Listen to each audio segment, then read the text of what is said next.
Welcome to America's Day of the Races on our FS2 coverage. Good to have you with us on this Friday afternoon. Our program brought to you in part by America's Best Racing. For the love of the race, visit americasbestracing.net today. Live action from South Ozone Park, New York, here at Aqueduct as we get set for the 5th race coming up. We'll take you out to Hot Springs, Arkansas as well. Check in with Paul LaDuca in just a little bit for Oaklawn Park's card. I'm Greg Wolf, joined by Andy Serling, New York Racing Association handicapper, and the best of this card still to come. Our featured race we'll see in race 7, and an entry that looks doubly tough, especially if they can back up what they did last time. Yeah, but that is a big if. I would say at least with the 1A in their big engine, he has prior races, if you go back, that make him very tough in here. Whereas the horse on the rail, who may be the one taking the most money, 2 Cent Town, other than his last race, he doesn't have a single race that makes him single-digit odds in here. Where his last race came from, and can he duplicate on a dry track, Greg? 9-5 on the entry. A 10 Cent Town jumped more than 20 points on the buyer scale forward off that victory last time out on that muddy sealed track. Is he that horse, or is the horse that he's been the prior 10 starts? Even though he's putting together a pretty nice record. 4 wins, 2 seconds, and 11 starts. And here is that race where he ran out of this world. And as you can see, he and the second place finisher put an enormous amount of separation in the field, and those are the kind of races going fast. And it's not just the buyer scale. I'm looking at Timeform US. He was 18 and 20 points higher in his prior races. And Greg, you look at Thoroughgraphs, I imagine they had him moving up considerably as well. Different stratosphere. New horse for Rick Dutrow, and they knew. He got bet last time down to 2-1, where he really didn't look like a 2-1 shot on paper, even if you assumed he'd move forward for Rick. But can he do it in here? And the other thing is, Greg, he showed that speed last time. There is a significant amount of speed in this race, and they're better speed horses as well. We'll see how it plays out. I mean, there's some interesting horses, too, coming back who had shown a lot of ability. Don't Lose Cruz, who had flashed a lot of ability early on as a 2-year-old, and he's quick early. I don't think there's a single horse in this race that you can say has no chance to win. That's a good one. That's coming up in the 7th. They will break from the gate 4:26 Eastern time in that featured race. Here's what's ahead, presented by Claiborne Farm. Races 5 through 8 coming up here in New York. And Oaklawn, races 4 through 9. We're fast at both tracks. And again, we'll take you out to Hot Springs in just a little bit. You can play it all by getting signed up started right there at Naira Bets. That's the offer for new members, that $200 deposit match bonus with that code right there, match 200. Bet any track, anywhere, anytime at NairaBets.com. Oaklawn's first live action for us on the program today is the 4th race, 6 furlongs, condition $10,000 claiming race, and Slam Dunk Sermon, 14-time winner, who has a couple of huge efforts back at Ellis last summer. Gets, I guess, a needed class drop, but anytime you have a horse that's taking this kind of precipitous drop off bad races, you have to be a little bit dubious. Wellman went by at 11-1, so did Under the Gun. For Dan Ward, here's Goodheart.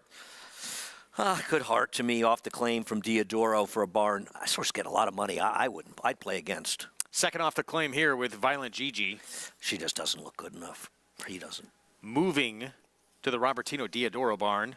Sorry, 5 was out. I did not have that scratch. Double Tough coming off a decent effort at the level. I think the 5's the only scratch in the first 4 races at least. Double Tough, I guess not impossible. Doesn't have much speed, though. Here's Cost Basis, who we've seen on the New York circuit before. Yeah, not in quite a while, and his form has really declined. Black Storm, I thought a little interesting at a big price. Okay, make a case for him. Listen, he's a big long shot. I'm not knocking anybody to price. Got to go a little further back, but a 12-time winner. Slam Dunk Sermon, 3-1 favorite. Gets a needed drop, but I'm interested in what Paulie says. I don't like drops like this at a short price. Populous, probably going to be the one to beat at post time? I thought Populous was the horse to beat. I agree. I mean, I kind of thought the 5 and 10 were 2 of the tough horses. The 5 scratched. I prefer him to the 9 off the claim. And Press News on the outside, 6-time winner. Yeah, might be better with some moisture in the track, oddly. 2 minutes to post here in the 4th. Let's check in live for the first time of the program today. Hello, Paul LaDuca. How you doing, Greg? How you doing, Andy? Good Friday to you as well. This is a difficult race, and so far what we've seen, the reason why we're inside, we had a threat of rain earlier in the day, and it was actually sprinkling rain in race number 1, and it's still threatening a little bit, but the track has played pretty fast. And so far, we've had a horse come from a tiny bit off the pace. We did have a Steve Asmussen runner that was even money, go gate to wire. And then in race number 3, we had another horse that was right up on the pace. So I just don't know if you're going to be able to make up a ton of ground. I know it's only a 3-race sample size, but remains to be seen in here. You guys made so many good points. When you look at Slam Dunk Sermon and you look at Goodheart, the 3 and the 9. Now, the 3 in here, is the public thinking, is this horse going to get loose? Well, the horse got loose last time and sort of ran off on Christian Torres. And, you know, the comment line was correct. The horse completely stopped off a drop from 40 to 12.5. Now, you know, Jonas Gibson jumps in Arietta, and this is, you know, for Fleury Racing Stable, who is having a tremendous meet, but I still know at 3-1 right now. And in the 9 Slam Dunk Sermon, Greg, you're completely right. If that horse runs back to his races at Ellis Park, he wins this race by 6 or 7 lengths. But like Andy said, that last race, he just showed no interest at all to me. And okay, now you look at the 10 Populous, probably the most consistent horse in the race with the 6 Double Tough. Here's the thing about Double Tough, he's 11. So, like, you know, I like him in this spot. I think he has gotten a little bit more speed back that he had before. But as an 11-year-old, you know, and then there's a 10-year-old in here, the 8, the horse that you like, Greg. So 21 blackjack between the 6 and the 8 in here. I'll go with Double Tough. I'll go with the 11-year-old, the senior citizen in here, just because of the consistency. But I would not be surprised the way they're playing this board that the 3, Goodheart. And I'm with Andy. I can't play the bottom horse at a number, but I think the 3 could get away from this group. But I'll take the 6, the 11-year-old. The one thing I'll say about the 3, and if the 2 doesn't get involved early, then he's going to be in front. This trainer, Jonas Gibson, has come here with a limited number of starters, and his horses are all running. So while I hate the claim from Diodoro, claimed by a guy whose horses are running, and kind of agree with Paulie that money's a little surprising, right? 44% at the meet from limited starters this barn, Jonas Gibson. What was do you have a morning line in your paper? I don't have a morning line. It's 12 to 1. The line means no, I very know, little but I agree with you on that. I'm not a fan of the morning line. 12 to 1. But 12 to 1, and this horse is 3. And I'll be honest with you. Now I'd be I'd be in the bottom 10% of morning line makers in the country, but I wouldn't have expected this horse to be 3 to 1. I mean, it's not a favorite right now. I mean, he's coming off of 3, and 2 dirt, horrendous lines, claimed from Diodoro and dropping. He's not supposed to be 3 to 1, and maybe the board is right. Well, we said it during the post parade. I had thought the 10 Populist, and maybe it still will be the case, but was going to be the favorite at post time. Right now, 7 to 2. I wonder. I should probably look at what the double prices are, because there are often late changes down at Oaklawn, and I think you really want to look at this because it's crazy that this horse is not the favorite, in my opinion, and I know you agree. The double, hang on. The 10 is a slight favorite over the 3. $60 for a dollar, versus 64. With the 2 and 9, the 2nd and 3rd. The 2 took a lot of money in the double and is taking, whatever. Interesting. Matt Dinnerham in the call. Here's the 4th from Oaklawn. Tough.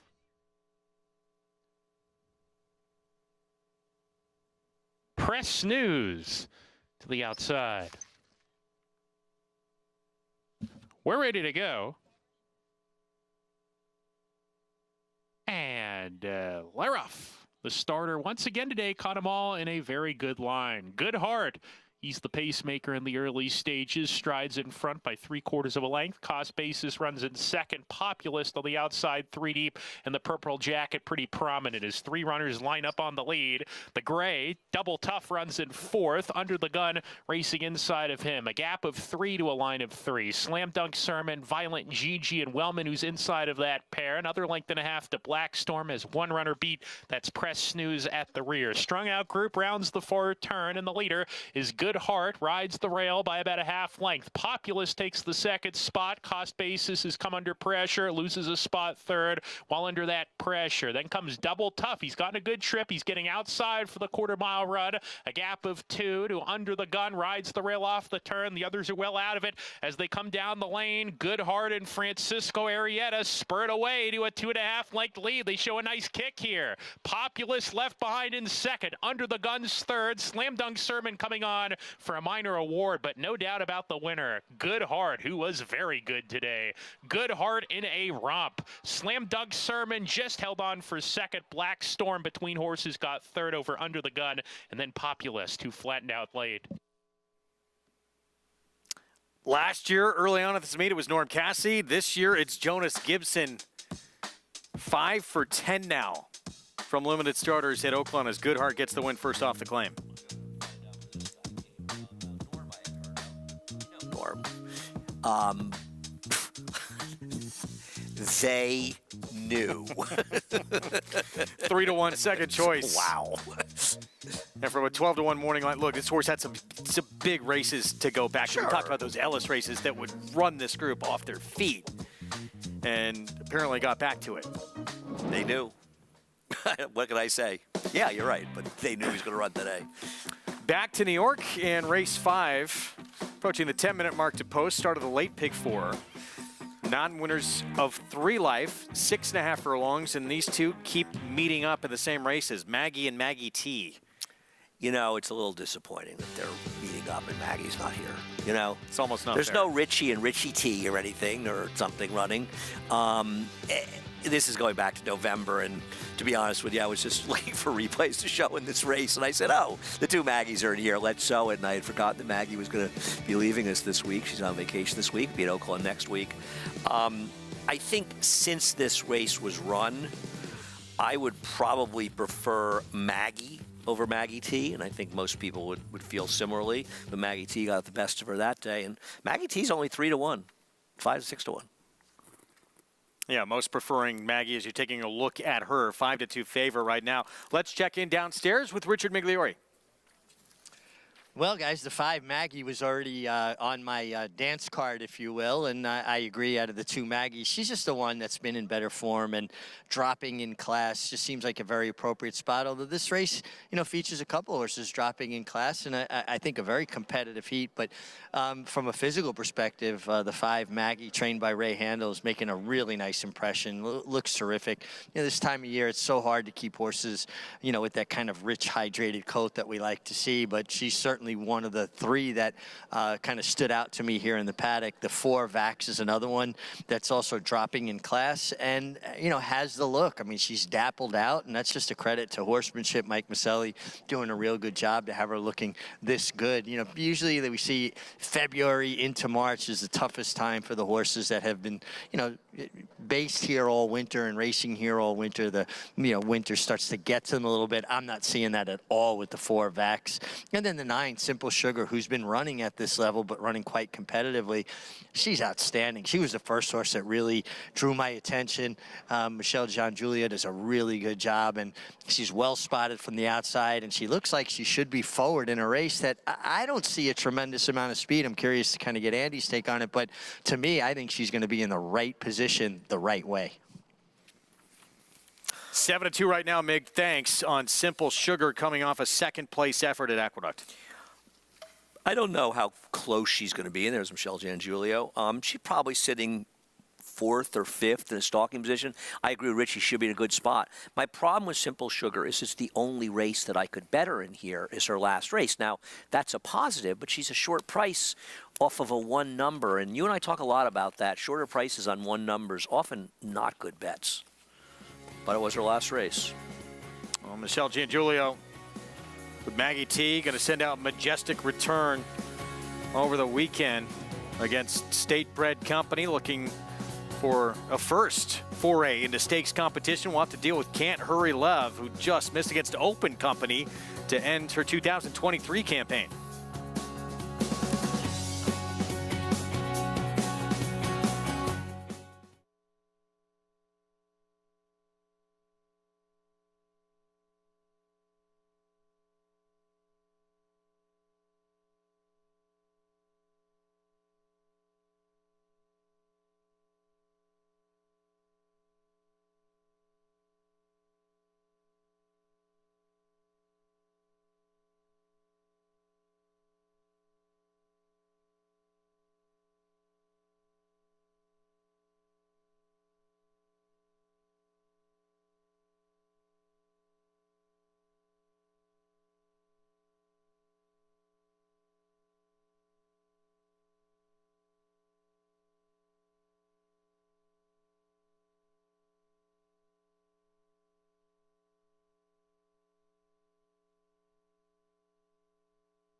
Back with you on America's Day at the Races on our FS2 coverage. Live action from Aqueduct and Oaklawn. Fifth coming up in New York momentarily. Get your free Equibase past performances. Get all the stats on the horses, jockeys, trainers. Go to NYRA.com/TV schedule and follow it all. Let's go back to Oaklawn quickly. Goodhart getting back to that very good form from last summer at Ellis Park. Well, now we know why. Sure, it's a big crowd in the winner's circle for that. They all got the money in there. I couldn't have won any more easily, and I don't think here in today's statement of the obvious, this trainer might be somebody to keep your eye on. I would say so. Yeah, 5 for 10 at the meet right now. As we're back to New York Post Parade here coming up for this non-winners of 3 Life 6.5 furlong sprint. It's still Maggie, the favorite at 3-1. Maggie T. It's 7-1. We'll see in a moment. We start with Memento Me coming in from Laurel. I just wish I could make a case for this horse cutting back in distance, but overall just doesn't really have the races. Shoop, there it is. Blinkers go on. First off the claim, Rob Falcone. I picked her 4th in the sense off the claim for Rob, and maybe that could be a little interesting if you're looking for a bit of a price. Here's Maggie T. Blinkers on. I just don't like her recent form, and, you know, I respect Michelle Giangulio, but claimed a horse that had gone the wrong way for Linda Rice. Here's Vax with Trevor McCarthy. I picked Vax on top, and at 6-1, I'm going to bet a few dollars. She might be a little better at a wet track, though. Drops down a bit, too. Here's the favorite, Maggie. I mean, I guess she's okay on this big drop for Ray Handel, but this is a huge drop, and they're going to lose money on her if she wins and gets claimed, and that's always a negative as the favorite to me. Big warm-up for Joey the Fish at 6-1. The Randy Persaud barn was very hot. They have cooled down, and she's not much of a sprinting type. Try it again. Here is the 7 with Jose Gomez for Rudy Rodriguez. She drops down, but it might be a needed drop. I think she's very usable in here, Greg, at that price especially. Jackson Avenue not taking any support here. Katie Davis. Well, the races in New York are just poor overall.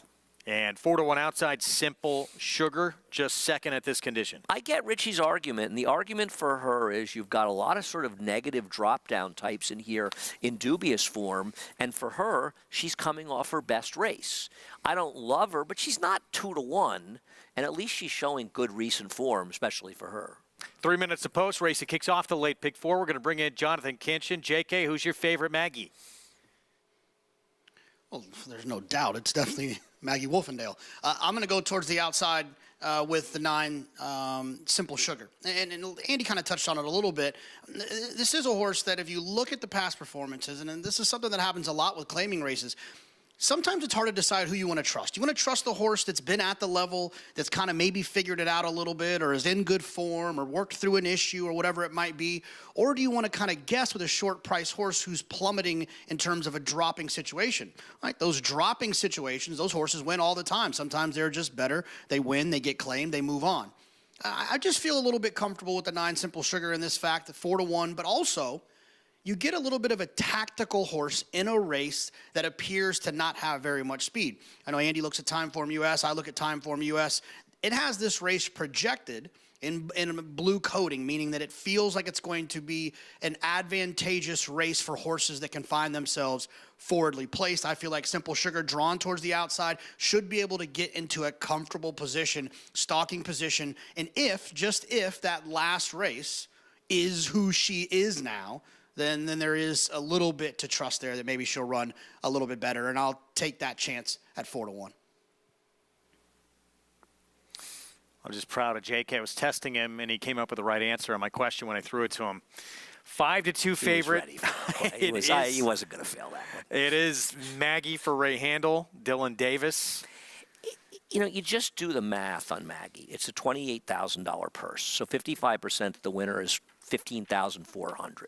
So with the jockey getting paid and the trainer getting paid, you're now a little over $12,000.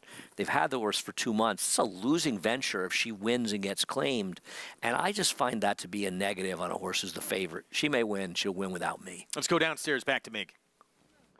Yeah, guys, 2 of the horses that really stood out in the paddock continue to stand out on the racetrack, starting with the 4 Vax. I mean, I think the drop-in class certainly suits her well. She looked terrific in the paddock, and I love the way she warmed up under Trevor McCarthy. I wound up going with the 9 Simple Sugar. I loved her in the paddock, and I got to tell you, her warm-up was outstanding. Just beautiful extension on her stride, great animation and energy. I really like what I saw from the 9 Simple Sugar. And I have to correct myself, and my apologies to Gina Giglio. I said it was Michelle Giangiulio. Gina Giglio, and she's done an outstanding job. This mare looks terrific. I'm pretty mad at Richie about that mistake, too. 7-2, Simple Sugar here on the outside. And you bring up an interesting point to me as Mig was talking. I mean, that really good race, and it was a really good race, makes her a major contender in here. But it's sort of a one-off from her, isn't it? Yeah, that's my problem. It's far and away the best race she's run in a long, long time. And for connections that are kind of low profile. Jonathan likes her. Richie, I respect that. And listen, I'm not saying she can't win here. I just don't feel like you're getting rewarded at 7-2 because you're really banking on she's the now horse in this race. And I'm just not convinced that she's reliable enough to take 7-2. That's just me. Like I said, I won't be shocked if she wins. I'm not going to knock anyone in here. I preferred others. I picked the 4 on top. I picked the race 4, 5, 7, 2. But I won't be shocked if she wins. She's not my cup of tea at that price. Pick 4 pool closing in on $60,000 begins in this 5th race coming up. It includes that feature we touched on earlier in race 7. Those are the last 2 races here, both the 5th, the 7th, and 8th, are super competitive races. I'm looking forward to those. And that 7th race, Greg, I mean, there is not a horse in that race that you can absolutely throw out of there. There's nobody in there that's an absolute weak link. And I think you'll agree. And even, quite a few scratches in the 8th. It's almost made it more difficult. Well, it hasn't. I don't think it really dramatically affected. It did cut down on some of the speed, and that might help a horse that I like in there, What's Up, Bro. First things first leg of this pick 4 as we get a look here at Vax dropping down in class. And a Mike Maselli. recalcitrant Memento Me who didn't want to go in the gate. She's in now. I like Vax. Not a lot, but I like Vax. Get back to that better form on the trainer switch to Maselli and a significant drop down. And a needed drop down. Keep in mind, this is a horse that won for $16,000 not that long ago. Pick 4 starts here. Let's go upstairs to kick things off with Chris Griffin. Simple Sugar to the outside draw. Simple Sugar. Lane Leslie, they go in. All set.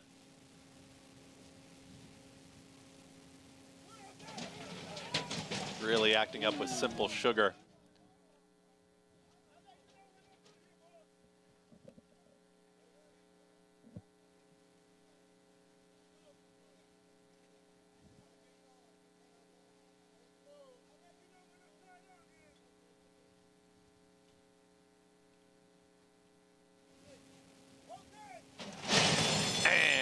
They're off. Try It Again has speed in the orange cap. It's Try It Again right out to the front. Jackson Avenue now wants to take command, and there's Jackson Avenue at the far outside. Now puts ahead in front of Try It Again, who's back to second. At the rail comes Maggie T and Vax. It's very tightly bunched, 6 of them up top. Simple Sugar starts to move forward. It's up on the far outside, but it's going to be 6 wide as they are very tightly grouped. There's Memento Me down there with Shoop. There it is. Also in that group is Maggie, the one trailer. It's Joey the Fish is chasing the pack as they went 23 and 3 for the opening quarter mile. And at the rail, it's Maggie T with a head in front. Try It Again is in the 2 path right there from second. Vax with a 3 wide move.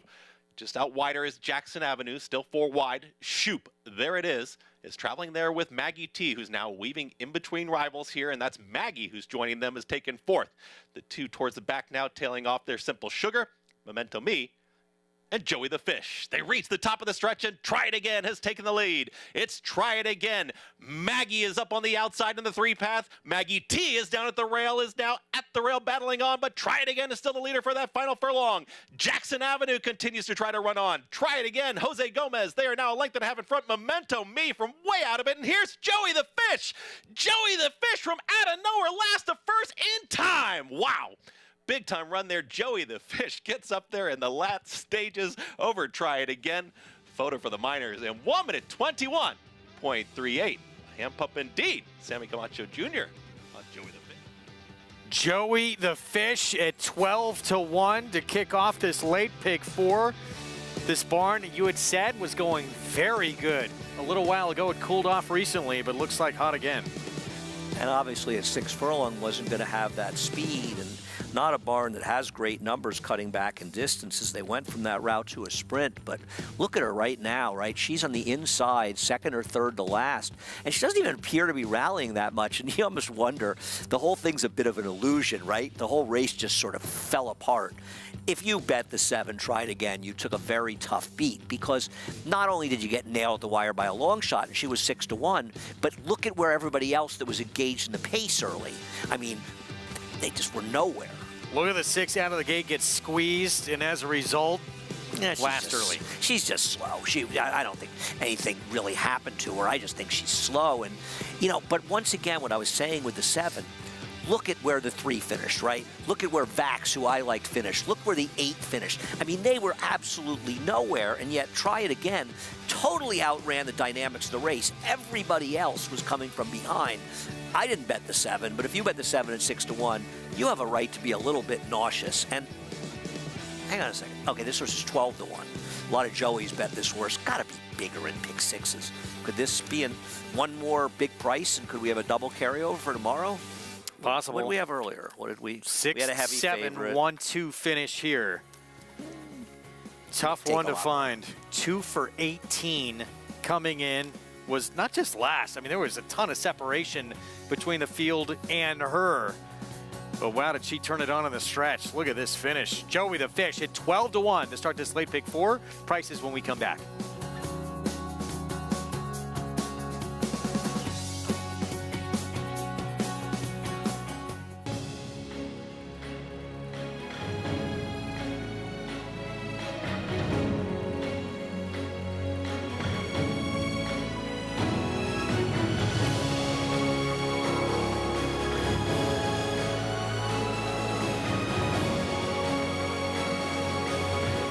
Olympiad leads American Revolution. Olympiad gets the gold in the Jockey Club Gold Cup. Experience the adrenaline-pumping, suspense-filled action of the Sport of Kings no matter where you are with Naira Bets. It's fast, easy, and secure. Download the app today and start winning with our lucrative weekly promotions, thrilling handicapping contests, and a one-of-a-kind VIP rewards program. Don't just watch horse racing, be a part of the action with Naira Bets.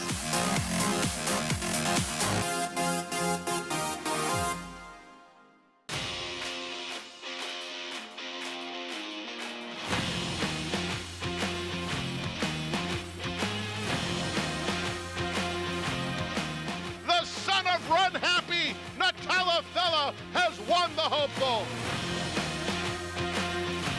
Rodney's going to win the Safe Florida Sandy. It's all Rodney. Guarneri to win by 2.5. Eclipse champion Run Happy, price for value, and standing strong at Claiborne Farm.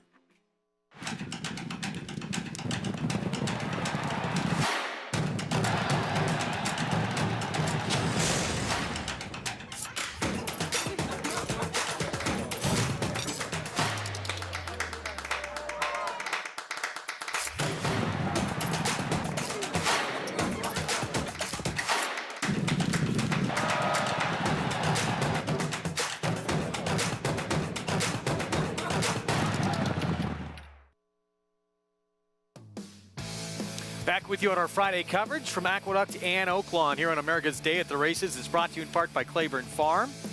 100 years of doing the usual unusually well.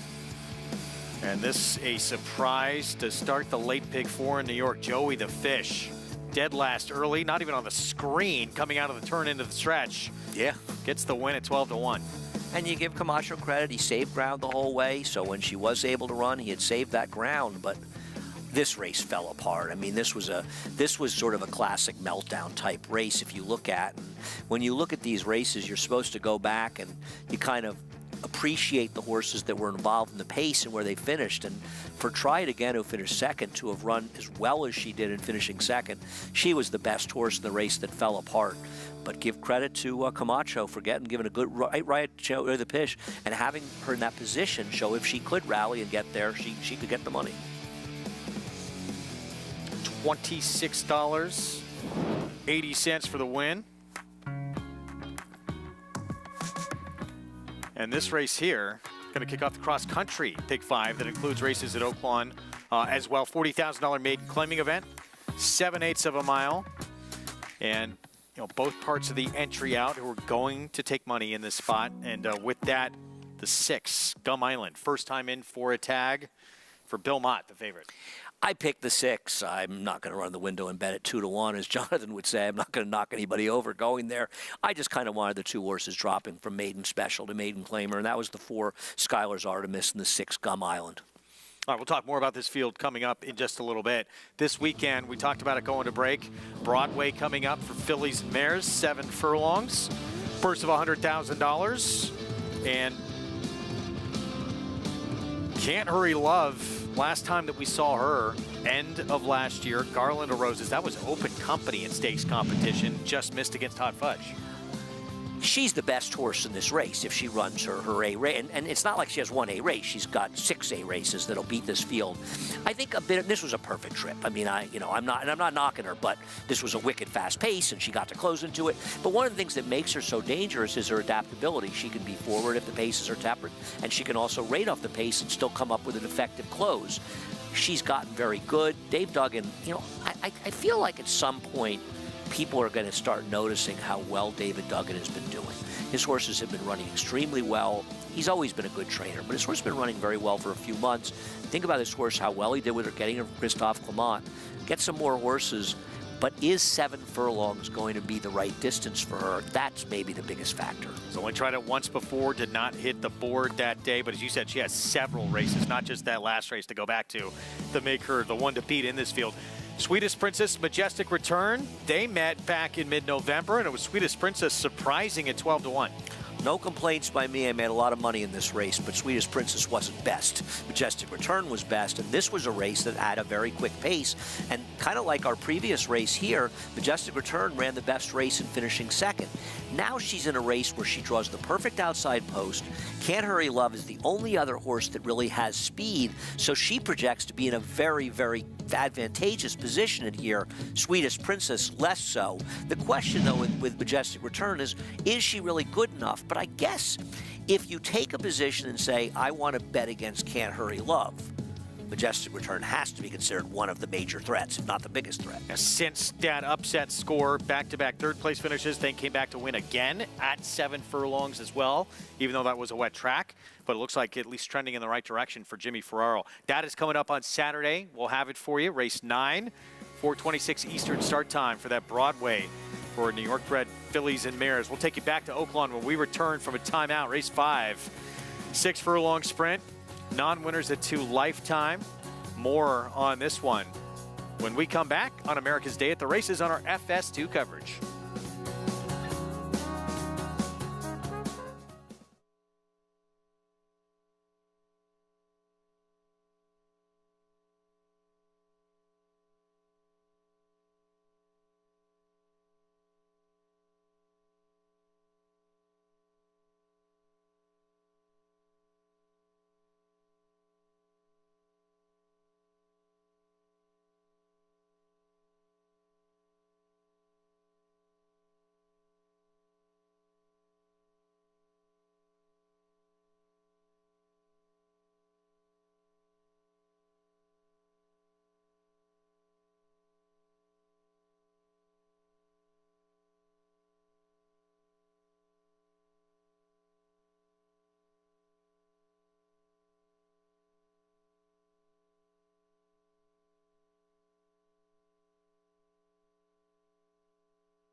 We're back at America's Day at the Races. Thanks for being with us on this Friday afternoon. Live coverage from Oak Lawn and Aqueduct. Race 5 next out in Hot Springs, Arkansas. Look at the field. Current odds for this 6-furlong sprint. $12,000 claiming race, all for sale for that price. Horses who only have a maiden win on the resume.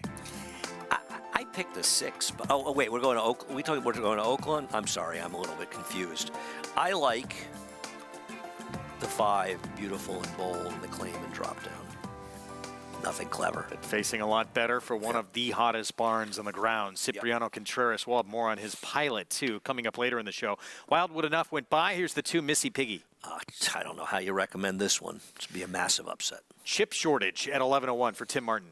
Anybody that plays poker is familiar with that. Big drop down after being semiconductors. Eased. Oh, my possible. Cajun Lady, Could be right. 4-1. You're probably right. Either no, Texas Tempest, the Dam. We'll see. This one's right. Too many seconds in a row for me for my Cajun Lady at a short price. Beautiful and Bold. This is the favorite and dropping down for the 30% barn, Cipriano Contreras. The barn is 5 for 9, dropping 50% or more off the Claim in the dirt, and 3 for 4 at Oaklawn. A diva, Steve Asmussen with his son Keith aboard, coming off a win. Going to have to improve in all likelihood off the maiden win. 17-1 next door. This is Betty Joe, 4-year-old debut. For people named Betty Joe. Not a lot to like. Nope. Charlotte's Way, 19-1. Kim Poole, long shot specialist from last year's meet early on. Yeah, she struggled so far. This horse looks like the controlling speed, but doesn't look like she'll be controlling for long. See if we get. They're still on the 7 here. They love the Betty 7. Joe, yeah. They're trying to tell us something here. Is the camera person named Betty Joe? They have a one first friend time named out. Betty Joe. Yeah, 0 for 5 since. A lot of Betty Joe. We may miss everyone else. We love Betty Joe. It's Betty Joe Day. Maybe Paulie can fill us in on this one. All right, let's 3 minutes away. Let's check in with Paula Duca for more here on this 5th. I did get some brownies from a lady named Betty Joe, but that had to be about Christmas time. But I don't know why the cameraman likes Betty Joe, because she's the kind of horse that I don't know if she has a legit shot in here. But she does get Joey Bellmare, and she gets 15 pounds on a lot of these rivals in here. So maybe you like her there. This is a confusing race. When I looked at the PPs of this, I could argue that the 11 was going to be the favorite. I thought the Diodoro charge from the outside, the drop like he always does, but his horses have not been winning at the same rate as they were last year. But I thought this horse would be the favorite in the pick 3s, be about 9-5, somewhere in that area. And the money's going to the 4 and the 5. I mean, in the Will Pays, the 5's the lowest. I can get where they're going with My Cajun Lady. This horse is the most consistent. 4 straight second-place finishes, so she's knocking on the door for her, second career win. Now, Beautiful and the Bold, you go back to her races, and they just crushed this field. It's almost like the horse in the last race. If she can get back to those races, in her last race, she just got dead left at the gate and just did not do anything. But if she can get involved early, I thought she was the one to beat. And then the 11, Jubilant Joni. I mean, this is Charles Garvey. This is Robertino Doro's main man, affiliated by Unified, dropping from 50 non-2 after a bad race to 12-5. And I just thought this horse was going to get bet. And, I had the race 11-5 originally, and I hate to give you the 5 at 9-5 like Andy says, but I just think the 5 might outclass this field, and I'm just reading the board. Public is all over the 5. It's a big drop in class. This one faced Punch Bowl last year at Oaklawn, who for a while looked like might be an Oaks contender for Brad Cox. Did not come back and show that same kind of form. Jubilant Joni feels a little chilly on the board, doesn't she? She could be shorter. I kind of agree with Paulie. That's the 11, who I agree. I thought was going to be a very short price. Yeah, I'm surprised at the 5-1. And the thing about the 4 is, My Cajun Lady is, she's just run second at even money, 2-1, 8-5, and 2-1. She's had her chances to win, and she's just not winning. Doesn't mean she can't win, but not the kind I put on top. But at least, consistently running at least some of the best figures in this field. Just take blinkers off today. We'll see if that can put her over the top. 7-2 right now on that filly for Dan Ward, the 4 with Nick Juarez. But this one, solid favorite with the drop down in class in this barn too. And the man I was alluding to that's riding for him, that's his nephew. Emmanuel Esquivel. We're going to have a feature on him later in the show. He's having both these two having terrific meets. Manny Esquivel's a very good rider. You know, he's ridden in New York a little bit at times in a lot of different places, and he's a strong rider as well, and he's having a terrific meet, and I'm glad to see it. And somebody that he's just always sort of been the fringe of having a lot of success, you know? Well, he's enjoying a lot of success at this meet. Tied for second coming in to today. That opens some eyes and also makes some money because the purses are pretty good down there. Over 1.5 million in earnings for him already at the meet. We got a long way to go at Oaklawn. So outside, we've talked about the 4, the 5, the 11. Outside of that group, I guess Adiva's taking a little bit of money, but that's 10th time for the Steve Asmussen runner that she finally broke through Broker Maiden. She did it on a muddy sealed track. You just think she needs too much of an improvement here? Yeah, I mean, listen, I don't want to get, I'm not going to get a soapbox and knock anybody in these kind of races, but a horse that took that many chances, I mean, the positive is it was first time for the Asmussen barn. Not that she improved immeasurably, she just found the right spot. Sometimes they found they win and they like winning and it keeps going on. Just not my cup of tea at 7-2. I'd rather bet the 5 at 2-1 than the 6 at 7-2, to be honest. Saw the promo. We're going to have that Rebel Stakes for you in a couple of weeks, and we'll talk about one of the big names pointing to that race for his 3-year-old return coming up later in the program. Right now, set for the 5th, 2-1 favorite. Beautiful and Bold, the 5. Cipriano Contreras, first off the claim with his nephew in the irons, Emmanuel Esquivel. Let's go to Matt Dinnerman for the call. Kitiara.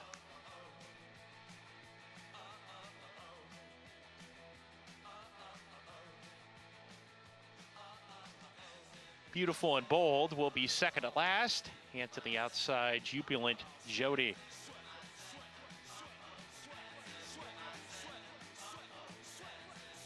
Jubilant Jody coming up. We're ready to go. And we're off. Betty Joe broke sharply, got the best break, but takes back. Adiva strides forward with Chip Shortage. Those two quickest. Wildwood Enough not far off. Moving forward is offensive-minded. Wildwood Enough on the inside snatches the lead along with Chip Shortage and Jubilant Joni, who's 3 deep on the course. Adiva eases off that trio, is 4th now alongside of Beautiful and Bold. A length and a half to Kitiara, who's next. Courageous Captain and Betty Joe. That trio's together. They're 2 lengths better than My Cajun Lady and Missy Piggy. Charlotte's Way alongside of that pair as they round the far turn. Wildwood Enough out of the leading trio, the first one to blink. Jubilant Joni finds herself in front. Chip Shortage having a tough time of keeping pace. Jubilant Joni the leader. Adiva's coming on now in the 3 path to come and challenge that front runner. These two swing off the turn as one. Adiva in the blue and white is a head lead now. Jubilant Joni on the inside second, attempting to fight back, but Adiva has the head lead. Now it's a half length, make it a full length on Jubilant Joni, who's struggling. Beautiful and Bold on the grandstand side, trying to reel in Adiva, who has a 16th to go. Jubilant Joni coming right back. Adiva, Jubilant Joni, Adiva out-finishes Jubilant Joni, who ran a hard-fought race, but second. Beautiful and Bold was 3rd, Chip Shortage 4th. Adiva took her 10 tries to break her maiden. Just happened last time out. First time against winners. Back-to-back wins now. Not my cup of tea, but she did get it done here, and she was able to get that good position. And Keith Asmussen continues to ride very well. A tough beat for the 11, Jubilant Joni, who battled the wire and ran very well. And Beautiful and Bold, the favorite. She was in a little bit of traffic, but she got clear with plenty of time, and she didn't pick up any ground in these horses at all, Greg. Is it the main play? The 5, the 11, the 4 was nowhere in here. Main players struggled here. The 6, Adiva, takes advantage, gets the win. Cross country pick 5. Kicking off with the next race here in New York, 6th and 7th and 8th, and then races 9 and 10 out at Oaklawn. Yeah, and I believe we'll be off the air for the 10th. You can catch that, of course, in the Naira Bets app, though. But it starts with our 6th race coming up here. At 9th at Oaklawn. Going to see King Russell, Southern Sunset, duke it out. King Russell was in last year's Derby, 15th against Mage. God, I don't even remember. I don't even remember that horse, Greg. 9 minutes away from the 6th coming up. Let's go downstairs to Mig. Yeah, guys, we're just going to talk right away about the 5, Pico Diavolo. This horse is coming off the claim, George Weaver. You don't see George really active at the claim box, but he did reach in for this horse for $40,000. Adds blinkers, adds Lasix, and he's just extremely well turned out. I mean, his coat could not look any more resplendent, particularly for this time of year. I really like what I'm seeing from the 5. The 6, Gum Island. This is a horse that went from 6 furlongs to a mile and 1/8. Drops down now for the first time for a maiden claiming tag. And just looking at him from a physical perspective, he just looks more like the turnback's going to help him. You know, he's a horse that stretched out to the 1 1/8, but I'm looking at him and I'm seeing a horse that I think will be a lot more comfortable at the 7 furlong distance and certainly around the 1 turn. And then the 7, Shamrock Shake, dropping down to the lowest level he's ever run and gets a complete makeover. He comes back as a gelding, gets Lasix for the first time. And another one, he's just got that coat that really stands out this time of year. When I see horses with coats like this, I just go, well, okay, good general, overall general good health, if you will. And I think he's well drawn on the drop here. I think 7 furlongs will suit him as well, just making a nice impression. Mig, thanks. We'll get to the post parade coming up. 9-5 favorite, Gum Island. You go back to the good race. 3 starts from this horse against Maiden Special. Was that 4th place, distant 4th against, Tello. Came back to win the Mucho Macho Man. Still was not a lot to love in that race, was there? No, I'm not. Listen, Bill Mott, I looked up some stats. Maiden Special and Maiden Claimer of the Dirt. He's 14 for 40, 35%, $1.63. They seem to win. I thought last time it was a track that was very favorable to speed, which kind of worked against him. So I just preferred him. I was really between the 4 and 6. At these prices, I'd rather bet the 4, Skylar's Artemis, who's also dropping. And he's dropping for the Terra Nova barn that has been white hot lately. Here come the riders. There is Manny Franco, one of the best there is on this circuit. And he will be breaking for the rail on Don Vinovici, who dropped into this level for the first time last start. Off a little slow, bobbled a bit, distant 3rd, and a lot of changes now coming back as a 3-year-old. New gelding gets Lasix, but Manny will be back aboard, so that's a good sign if you like this one. Let's go to JK for more. Thanks, Wolfie. I'm going to go with the 4, Skylar Artemis. Skylar's Artemis, because it's got to be somebody's Artemis, right? This horse puts blinkers on. The thing I like about that last race, when they were going 6 furlongs on the mud, comes in off of a little bit of a break since October 26th. Prior to that, it's a horse that kind of has an even pace style. And I love horses that are stretching out, that have that even pace style. Remember, pace figures, speed figures are that final time, okay, to let you know how fast that final speed, that number was. And they give it to you like a speed figure, the higher the better, like a quarterback rating in football. But the pace figures let you know what was going on throughout that race. And when I talk about even numbers, I like when a horse just kind of does the same thing going 6 furlongs. And when they go 7, suddenly they're a little bit closer. They finish just a little bit better. And I do think that Skylar's Artemis with the blinkers on might be one of those horses. And I'd like to figure that out at 5-1, Wolfie. Here is Don Vinovici. He gets the rail with Manny Franco. Yeah, he's taking a lot of money right now as a new gelding. Smart people like him. I'm not one of them, though. In for attack for the first time, Skylar's Artemis. Either smart or liking him. I agree with Jonathan. I think at the 5-1, he's the play. I'd rather bet him at 5-1 than my top choice, Gum Island. Piccolo Diavolo, blinkers on and Lasix. Yeah, I'm not a big fan of this horse or the claim race. I'd just rather take the drop downs. The favorite, and this is a drop down for Hall of Famer Bill Mott. Yeah, I went with the drop down. Simple as that. Ran against better horses, but 2-1's no bargain. And your reigning trainer of the year, by the way, Shamrock Shake, Tom Morley barn. First horse I've ever seen named after a product from McDonald's. Yeah, good point.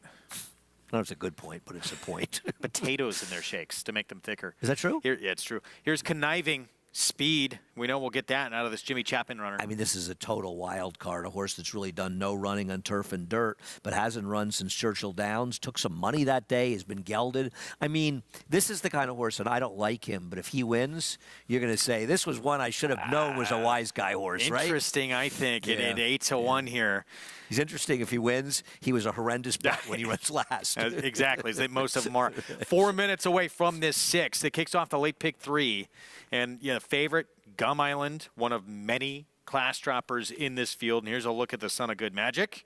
Jose Lezcano riding for Bill Mott. Yeah, I don't have anything particular to say. This horse has run against much better horses. The first race was a super tough field. Otello came back and won the Mucho Macho Man. I think he ran in the Holy Bull and was ineffective in there, but he's not a bad Clement. He was in a speed track last time out, trying to go a mile and an eighth, so gets the cut back on the drop down. I picked, but I'm not going to sit here and sing his praises at 2-1. It's not like he's done he real was running. even in that good race against Otello, who, as you said, won that Mucho Macho Man. He was second last most of that race. It was better company. It's better horses. Yeah. I just hope the class relief would help. Here's Skylar's Artemis. He won't be hard to miss in here. This Grayson of Flame Away, blinkers on.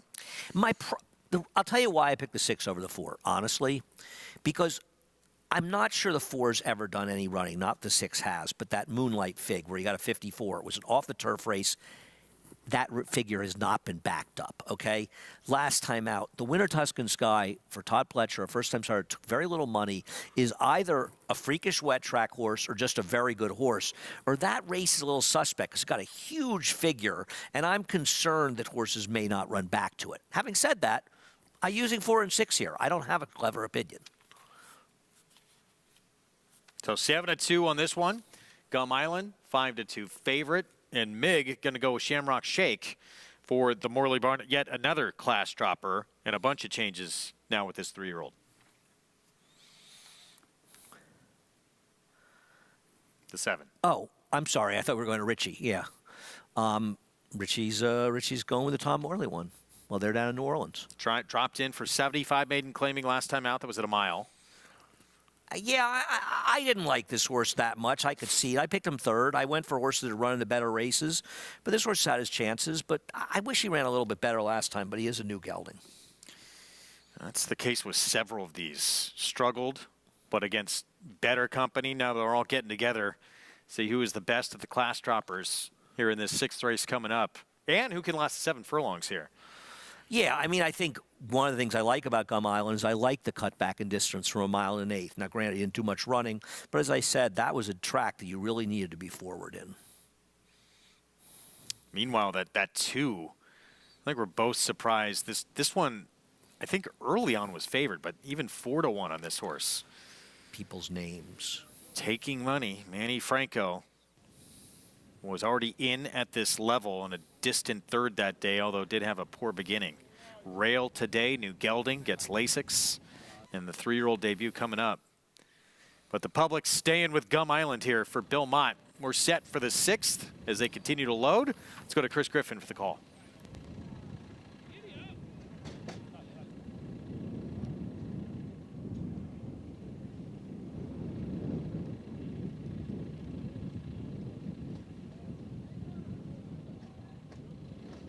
Field loading.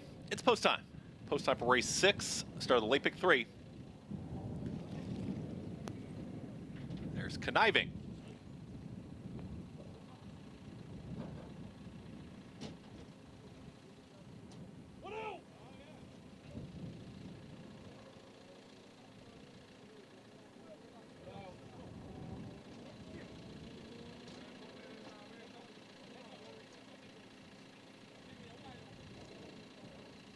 Opening the front of the gate for the 8.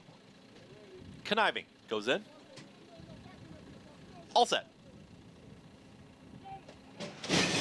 And they're off. Off very slowly was Don Vinovici. Was at the back of the field.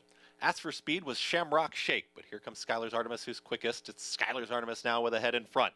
Right towards the outside, Piccolo Diavolo is going to track from 2nd and losing some ground now towards the inside. That's Gum Island with Shamrock Shake. After the slow start, Don Vinovici is making up quick ground, is now taken 3rd.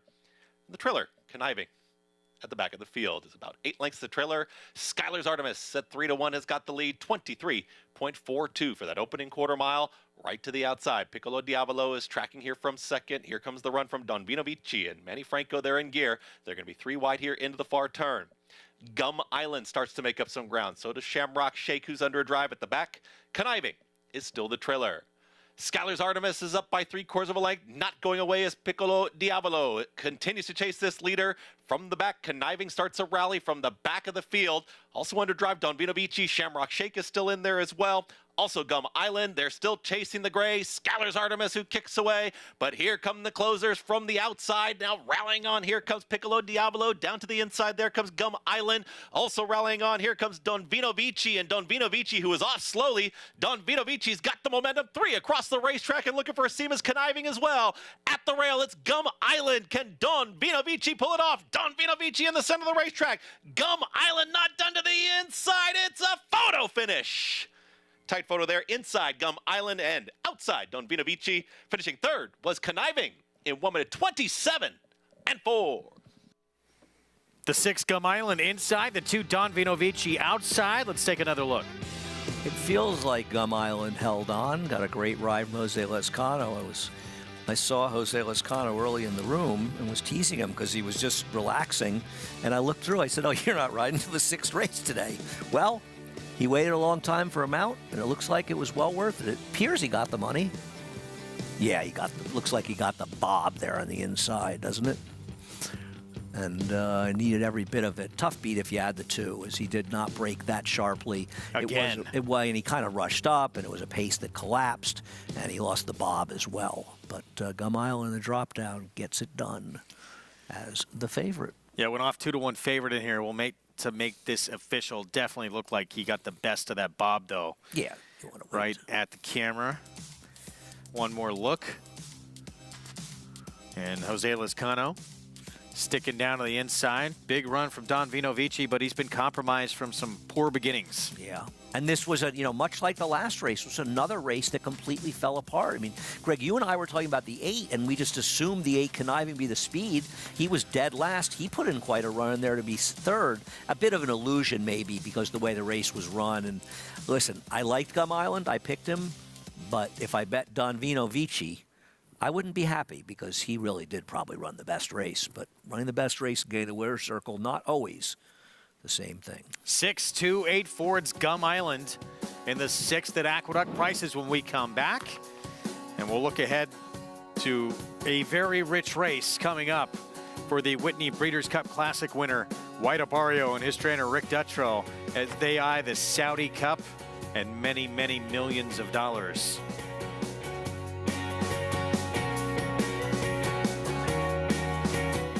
Breeders' Cup champion Good Magic by Sire of Sires Curlin was the sire of first crop Kentucky Derby champion Mage, one of 3 Grade 1 winners to date, along with Muth and Blazing Sevens. In 2023, with just 2 crops to race, Good Magic ranked 21st on the general sire list with $9.5 million in earnings. 2-year-olds sold for up to $2 million, and yearlings sold for up to $725,000.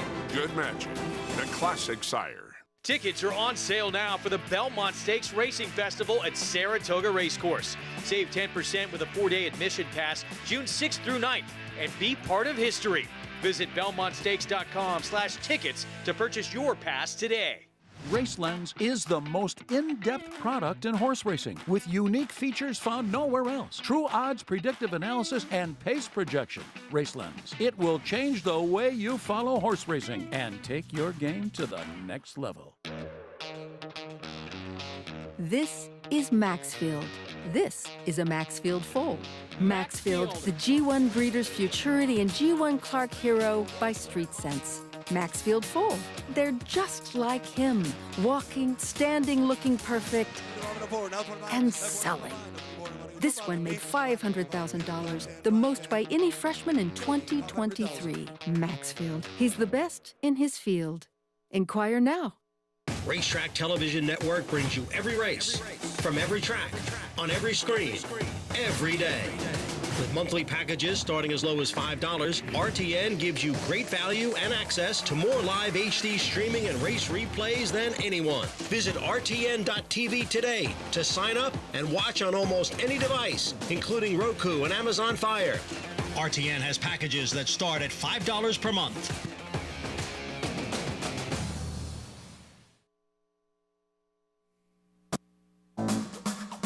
Back with you on America's Day at the Races as As we move on to the 7th coming up shortly, it was Gum Island back in the 6th as the 2-1 favorite in a very tight photo finish, just edging out a big late run from Don Vinovici, who had that poor beginning, but it's Gum Island who gets the win.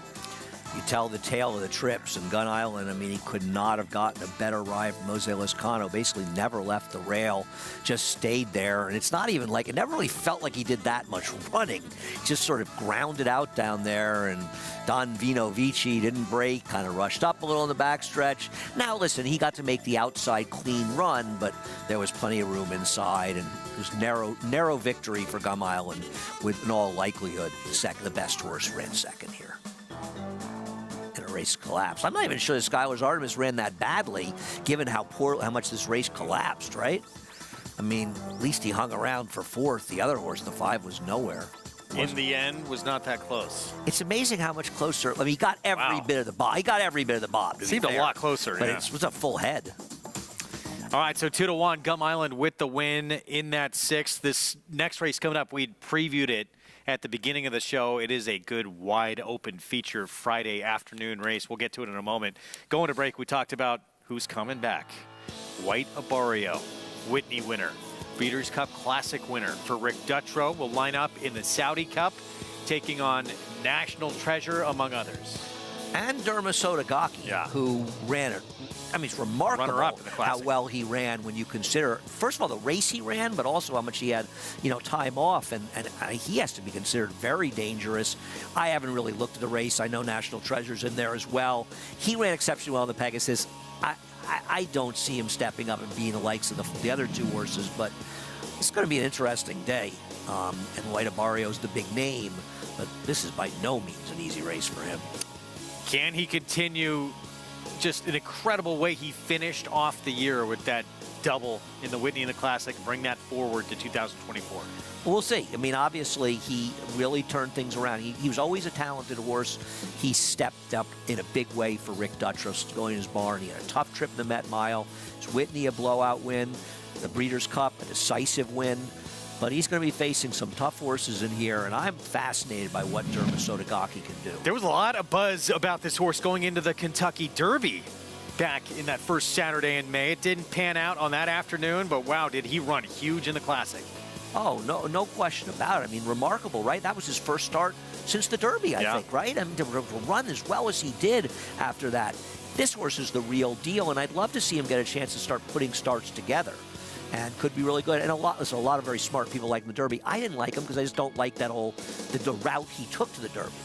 It wasn't that you discount his talent. He'd won 4 of 5 before he went into that Kentucky Derby. Son of Mind Your Biscuits, by the way. Yeah, well, he's standing over in Japan. And, there's another Japanese horse, by the way, I'm going to say named for one of the great Bob Dylan songs, Forever Young, that's running in the Saudi, the Saudi Cup, the Derby, or whatever it is, the 3-year-old race. That's very good, apparently. Meanwhile, National Treasure, Pegasus World Cup winner, holding off that late run from Senor Buscador. And you were a little against this horse. Why? Well, first of all, this is a new horse. I mean, his Preakness he'd be 100-1 in this race, off his Preakness race. I bet him the Travers. I thought he'd be the lone speed. They rated him. Bob Baffert learned. He rated a horse the first time in his life.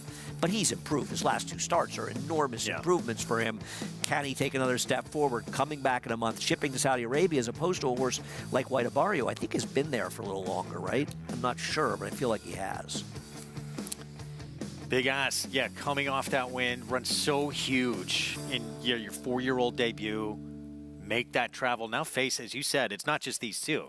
International cast, it's going to be a very good race. Yeah, it feels to me, and once again, I haven't really looked through it, but looking at the names in there, it might be the most competitive running they've had the race. It's a $20 million race, so it's a lot of money. I can understand why people go. Back in race 6, let's bring you prices. Gum Island, 2-1 favorite. Are you upset, by the way, Casa Creed didn't make the trip? He spiked the temperature. I'd love to see Casa. We love get Casa over there. Creed. I want to just see him win a 4-star Dave again. Well, as long as those sandwiches keep coming from Lee, we're good, right? He's the best. Yeah, he may run in the poker and not the Jaipur on Belmont Stakes weekend, by the way. Tickets on sale, by the way. Oh, they sold it. Seats sold out for Belmont Belmont Stakes Day at Saratoga. 5 minutes. Speaking of the Dutrow Barn and White Abarrio, 10 Cent Town from that same barn will have the inside post, part of this favored entry at 2-1 right now. You get Big Engine as well. 10 Cent Town, though, magnificent effort last time out. Where did it come from? Can he do it again? We're about to find out. 7th feature on this Friday afternoon from Aqueduct when we come back.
We are back.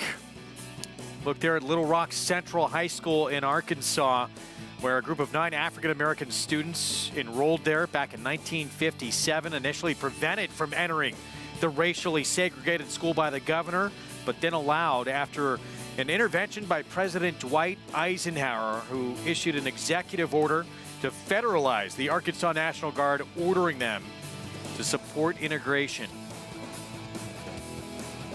We continue with Black History Month, and we get set for more live action coming up here from Oaklawn. Seems like a wide open race in this mile and a 16th, non-winners of 3 Life, $30,000 claiming group. Here starts the late pick 5. We start with Guided Arrow. Yeah, a Guided Arrow is coming off a claim for Cipriano, but I looked at this. Off the claim, stretching out in the dirt, he's 0 for 15. How's that? Got a little too excited that Armagnac was 20-1 morning line, 4-1 right now. Hopefully we'll prefer a dry track on the drop down for Riley Mott, who's not winning at Oaklawn, but killing him down at Gulfstream. Super Constitution went by at 18-1. Here's the 9-5 favorite, Trigger Happy.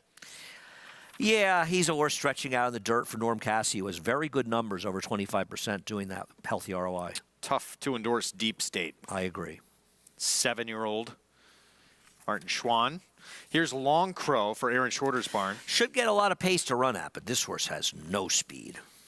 Been some time since that one has won as well. The 7 City of Clouds. Big price on this horse, who's going out for a trainer that's had some success with limited stars, but not at Oaklawn. Sprinter stretching out. That horse probably going to be in front. Phantom Ride, 3-1. A lot of stretch outs in this race, actually. Phantom Ride, another one for Steve Asmussen. Seems to be okay. I guess a horse not a possible. Taking a lot of money, huh? And 7-year, yeah, 3-1 Last right two now. races, not that for good. El Franco outside, 2 for 39 lifetime. Yeah, I wasn't a fan. At best, looked to get a small piece of this. 4 minutes to post here in the 6th. Again, kicks off the late pick 5. Jonathan, start us off on the right foot.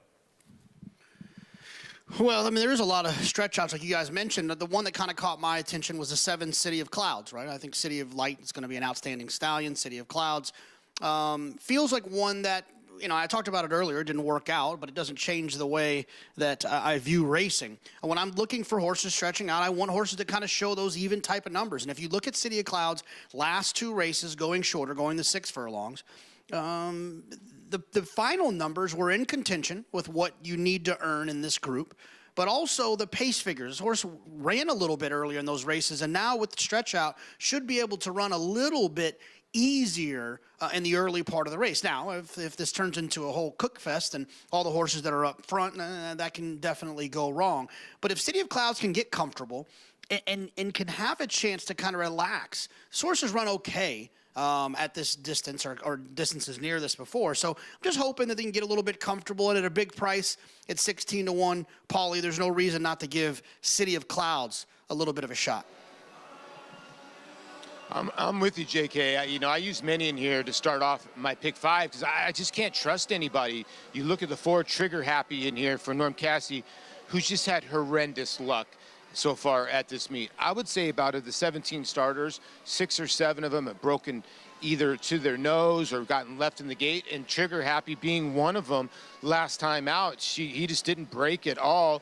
Now, Jackman won that race and has come back to win. So now Norm's going on the stretch out with this gray, and 1 for 7 going the mile. But like you guys said, there's just a ton of horses stretching out in here. So is he going to get a lot of heat here early with some other horses? And is that going to include a horse coming from way off the pace? The 8 in here I'm against, Phantom Ride, and there's a couple reasons. I'm just not a fan of the horse, to be honest with you. The horse can get hung out a little bit wide, doesn't really have the winning punch, and I think that 4-1 that you're seeing, this is a My Racehorse stable. They tend to get bet more than not, and Bloom stable too as well. So I just thought the 8 was a play against. I can get on board with Long Crow if that's a 6. If this race really heats up early, which it could with the 1. The 4, a lot of stretch outs in here.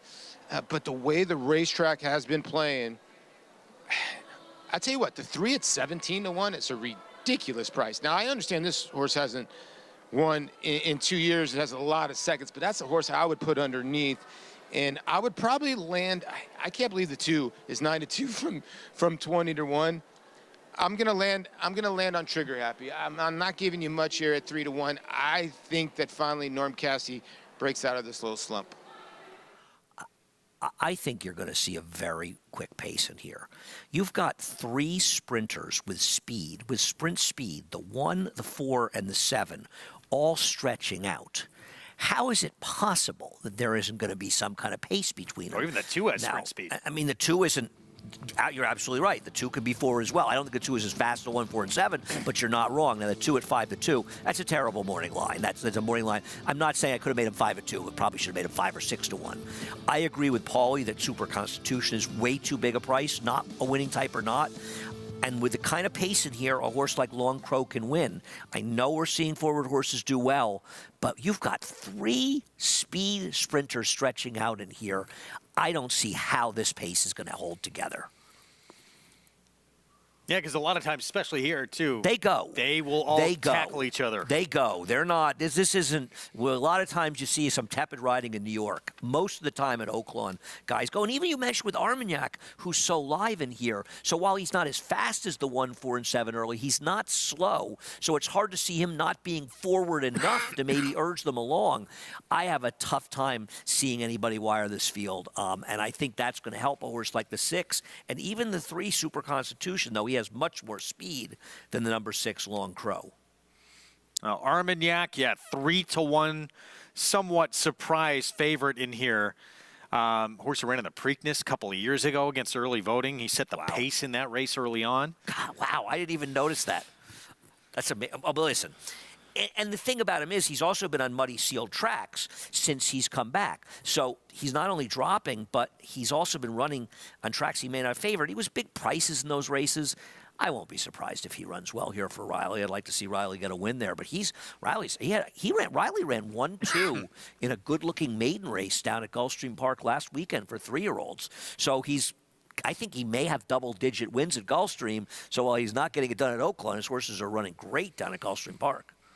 and I love to see him do well. Of course, Riley is Bill Mott's son, and good guy. Glad to see him doing well, and he's just getting started. He's eventually going to get some winners up there on the board, even though he hasn't won yet. 6 of his 16 runners have hit the board. Oaklawn is a tough place to win. Incredibly tough. It's a very, very, very competitive race. And, Riley's a young guy just getting started on his own. Of course, he worked for his dad for a long time.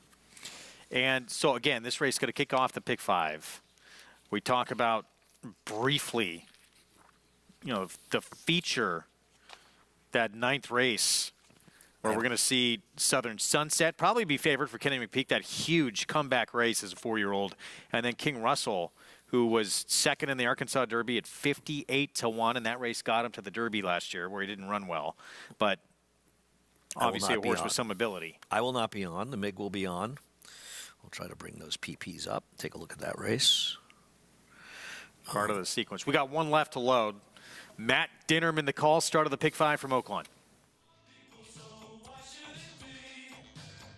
Here comes El Franco. We're ready to go. And let off. Phantom Ride broke sharply today. Armagnac put into play. Super Constitution prominent takes back. Guided Arrow in the mix too. Guided Arrow and Armagnac square off in the first quarter mile. They're going at it too. Contentious pace, speed battle. Guided Arrow inside. Armagnac takes a hold. Will sit on the tail of Guided Arrow, who leads the way by a touch more than a length. Armagnac left back to track in second. He's about 3 ahead of Super Constitution. City of Clouds outside of him. Then the gray Trigger Happy with Phantom Ride. They race as a pair. They're 3 better than Deep State. El Franco second to last. And Long Arrow can see them all down the backstretch. 8 lengths from tip to tail is Guided Arrow, and Manny Esquivel lead the pack down the backstretch. A length in front of Armagnac and Christian Torres second. Super Constitution, City of Clouds. They're side by side third. 2 lengths off the lead with a half mile to go. Trigger Happy going pretty well down on the inside. Passing Phantom Ride, who's patiently ridden. Phantom Ride now 4 or 5 behind into the turn.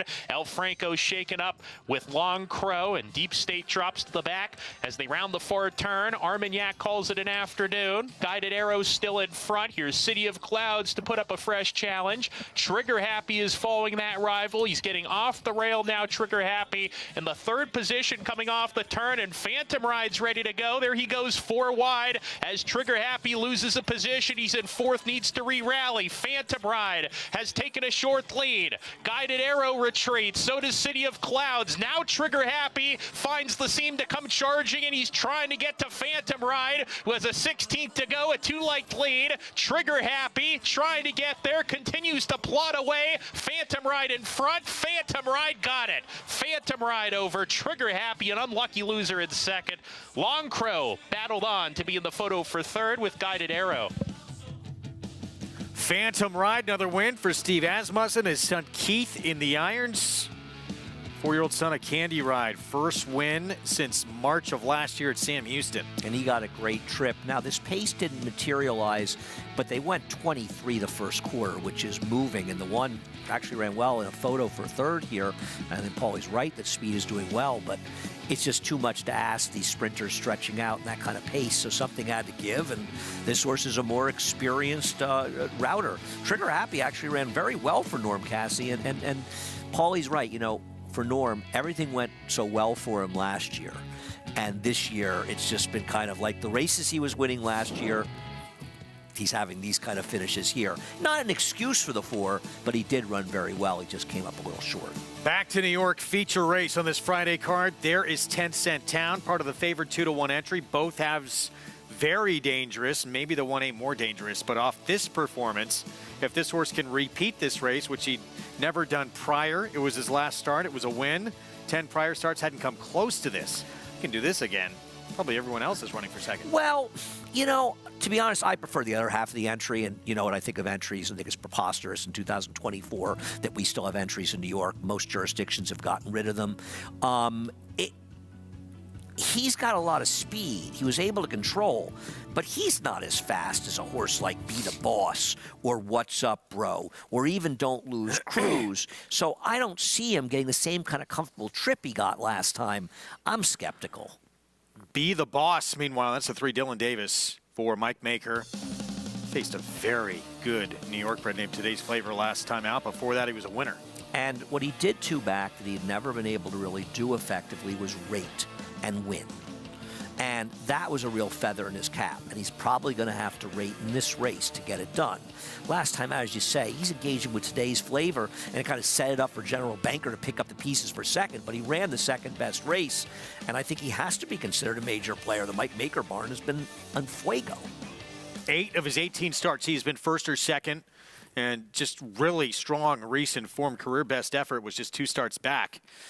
As you see Dylan Davis hop aboard for this 5-year-old debut coming up. Here's the Institute, another interesting runner. With He's Trevor a McCarthy. consistent. I don't know if he's good enough. I like What's Up, Bro. We'll get a chance to expand on him. I like the fact that Linda Rice and Phi Delta tried to claim him for 25. They got outshook, and they still went in for 45. The last time I saw Linda do that was Betsy Blue and how well she did. And I'm not sure What's Up, Bro hasn't turned his career around. That's the 8 horse that we'll get to. Here's part of the entry, 10 Cent Town, coming off that gate-to-wire win. Ran a huge fig last time, but it's a very different dynamic and a much tougher field today. He gets the rail. Entry mate gets post 2, Big Engine. He's the one I would prefer the entry because he should get some pace to run at.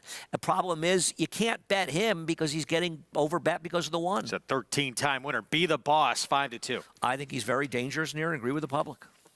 The Institute, trained by Horatio DePaz. I think the price reflects what I was saying. He's a consistent sort who's not impossible. He works out good trips, but this is a pretty competitive bunch. Well, Linda Rice with Z-Bears face some tough company. Yeah, but there's a case to be made for him if you think this race is going to fall apart. Don't lose Cruz. They had some expectations for this horse early on. I've always kind of liked this horse, but he did get a bias in his favor last time, and the pace scenario is much different today. What's Up, Bro? Kendrick Carmouche, who you like? Thought he ran huge last time. Lost to a return winner.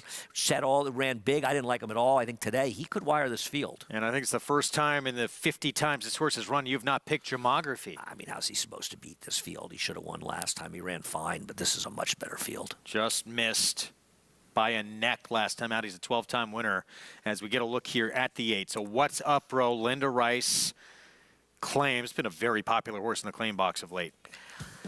My feeling with him is it's not just that Linda claimed for 45 when she missed out for 25, so she is very bullish on this horse. This was a giant effort for him. I mean, this was a crazy, he was like a runoff. And he still didn't run that badly in finishing second. And this was a horse who has 1 rating, and he draws outside speeds. So if he isn't the loose speed, and I think he can be, obviously, he can stalk. He showed the promise to run good figures as a early in his 3-year-old career. Now he's getting a chance to move forward. I like the Linda claim, and I think you might be getting him a little bit before the rest of the world has discovered that he's good. He's 6-1 right now. Very competitive. Quality group here in the 7th. Let's go to JK. Yeah, I want to piggyback Andy's point that, this day and age, I don't see the point in having entries, especially it's just not great for the horse player. In this specific example, when you look at these horses, for me at least personally, I think the 10 Cent Town the most likely winner, and I think the second most likely winner in this race is the 1A Big Engine. So this isn't a entry that so much disgusts me like some of the other ones do when you really like a horse and you can really dislike the other horse. 10 Cent Town, who obviously ran extremely well first time out for Rick Dutrow and did it with a big number. Did it on a sloppy racetrack, so that's always a little bit of a concern. But with the change to Rick Dutrow, you can kind of justify that that's where that improvement in the speed figure came from. He's a guy that when horses move to his care, they do well throughout his career. And then the 1A Big Engine, another one who I thought was extremely interesting, also switching to Rick Dutrow. This horse ran extremely well last time for David Jacobson, so if he could take another step forward for Rick, he could be extremely tough to beat. Richie, which number did you like to be when you were in an entry, the 1 or the 1A? Did it matter? It didn't matter as long as the horse fit, and I like entries when they have complementing styles, and I think the 10 Cent Town, who is coming off a really good effort, is speed. I mean, and from the inside, it kind of simplifies things. He's got to go forward, and I think that helps the 1A Big Engine. So I'm picking the 1A Big Engine. They both look outstanding. The 7, Don't Lose Cruz, looks great for trainer Dave Duggan. He's speed. And then there's What's Up, Bro, who looks like he's one-dimensional speed, too. I think there's a lot of speed on guys. I'm going with the closer, the 1A Big Engine. I hope the 8 wires the field. He has rated in one before. I don't think he's one-dimensional. 9-5 favorite, 10 Cent Town. And entry mate Big Engine, the 1 and 1A. They're in the inside 2 post positions. Feature race on this Friday card from Aqueduct. Let's go to Chris Griffin for the call. Is in. All set. And they're off. Little squeeze at the start there was Z-Bear, who's the early trailer. 10 Cent Town, right out to the front, it's 10 Cent Town, and there's What's Up Bro out widers trying to join that leader. Gemography is in the red cap, is going to be 4 wide, as in between horses comes Don't Lose Cruise, is now going to take back to 4th. At the rail is Be the Boss, who's in 5th. It's a big gap of 6 already to the Institute, who's towards the tail end of the field there, with an oncoming Z-Bear, and now the trailer is Big Engine. 22 and 3 for the opening quarter mile. What's Up Bro is in front. It's What's Up Bro, who's up by a length and a half now. Call it 2. Right there still in second is going to be 10 Cent Town. Here comes the move from Gemography. The big long shot at 16-1. Be the Boss is weaving in between rivals, just ran by. Don't Lose Cruise, who's back to 5th. The Institute starts to rally on here, a ground-saving trip, and the Institute is making up big ground quickly, is now within 6 of the leaders. They reach the top of the stretch, though. Kendrick Carmouche and What's Up Bro? It's What's Up Bro, who's up by 2.5 lengths. Here comes the run from 10 Cent Town, is in the 2 path and chasing. Gemography just kind of grinding away there up on the far outside. Be the Boss. The Institute starts to stall a bit. Big Engine from way out of it. What's Up Bro is almost there. It's What's Up Bro. Be the Boss is the one with the only shot. But What's Up Bro? What's Up Bro wins today's 7th. What's Up Bro wins it over Be the Boss. Then K. 10 Cent Town. Cold try. Big Engine. 3 wins, now the last 4 starts. What's Up Bro? Linda Rice turns out to be a pretty good claim. And what a perfect ride by Kendrick. He kind of eased him into the race, right? The one sort of got it. So they didn't go that fast, the quarter. For these horses, 22.76, it's fast, but it's not that fast. Then a 24-second quarter. Considering how quick this pace could have been, that's not really that fast a pace. And just able to dominate this race. And nice ride, nice job, and gets it done. And it was a great claim. And the fact that Linda Rice claimed this horse for $45,000 after missing the shake for 25 for these connections showed how much they wanted her. Yeah. You know, you and I were talking about Betsy Blue, how she had done the same thing with that horse and won, about $600,000 with her. This was a very good claim. They're gonna do well with this horse. 8-3-1-1A, 5-1 on your winner. What's Up Bro? And Kendrick Carmouche did not need to get to the front here, but took command, turning for home.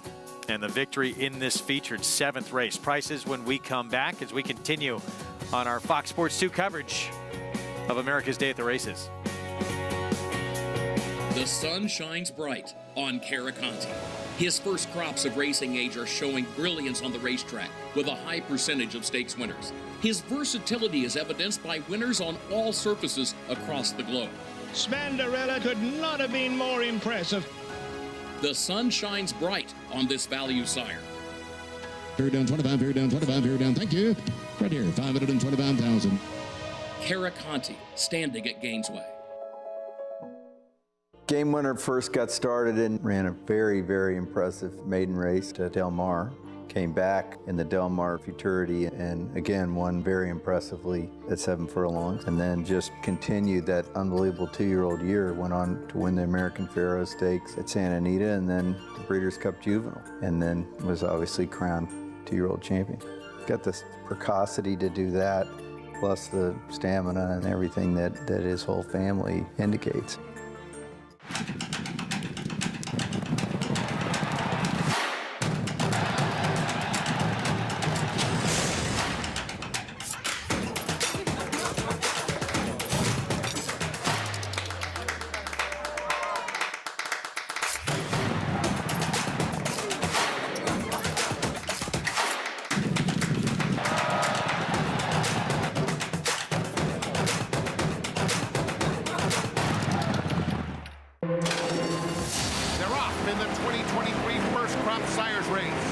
Maximum Mischief makes the lead with the most 2-year-old maiden special winners by any sire. On the backstretch, Mitoli and Omaha Beach close the gap. With stakes performers from coast to coast, Vino Rosso finds his best and leads on the turn with 4 Grade 1 colts on dirt. But it's Mitoli with his 3rd TDN Rising Star, your champion freshman, leading an impressive Spendthrift Superfecta.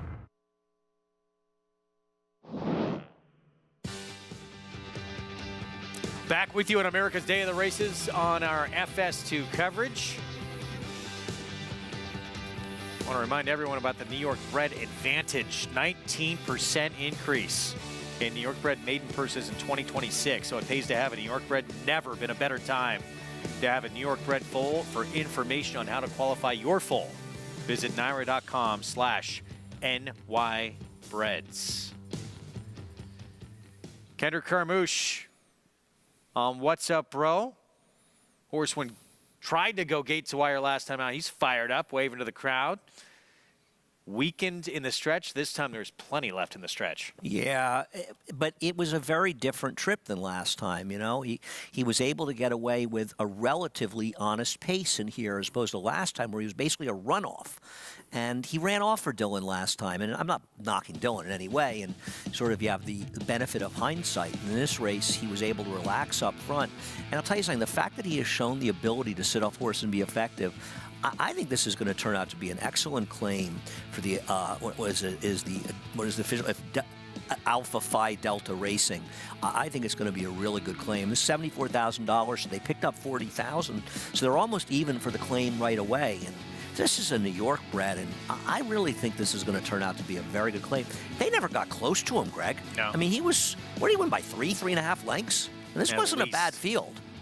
So I'm happy for the guys, and this was a great claim. You know, Kendrick Carmouche getting opportunities we've seen, you know, last 3, 4, 5 years, riding for Todd Pletcher, riding for Linda Rice now, getting all these big opportunities.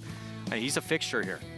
No, I agree. Listen, Kendrick has really stepped his game up. And I think the other thing that kind of has gone unnoticed or not as noticed could have been is how well he's ridden on the turf.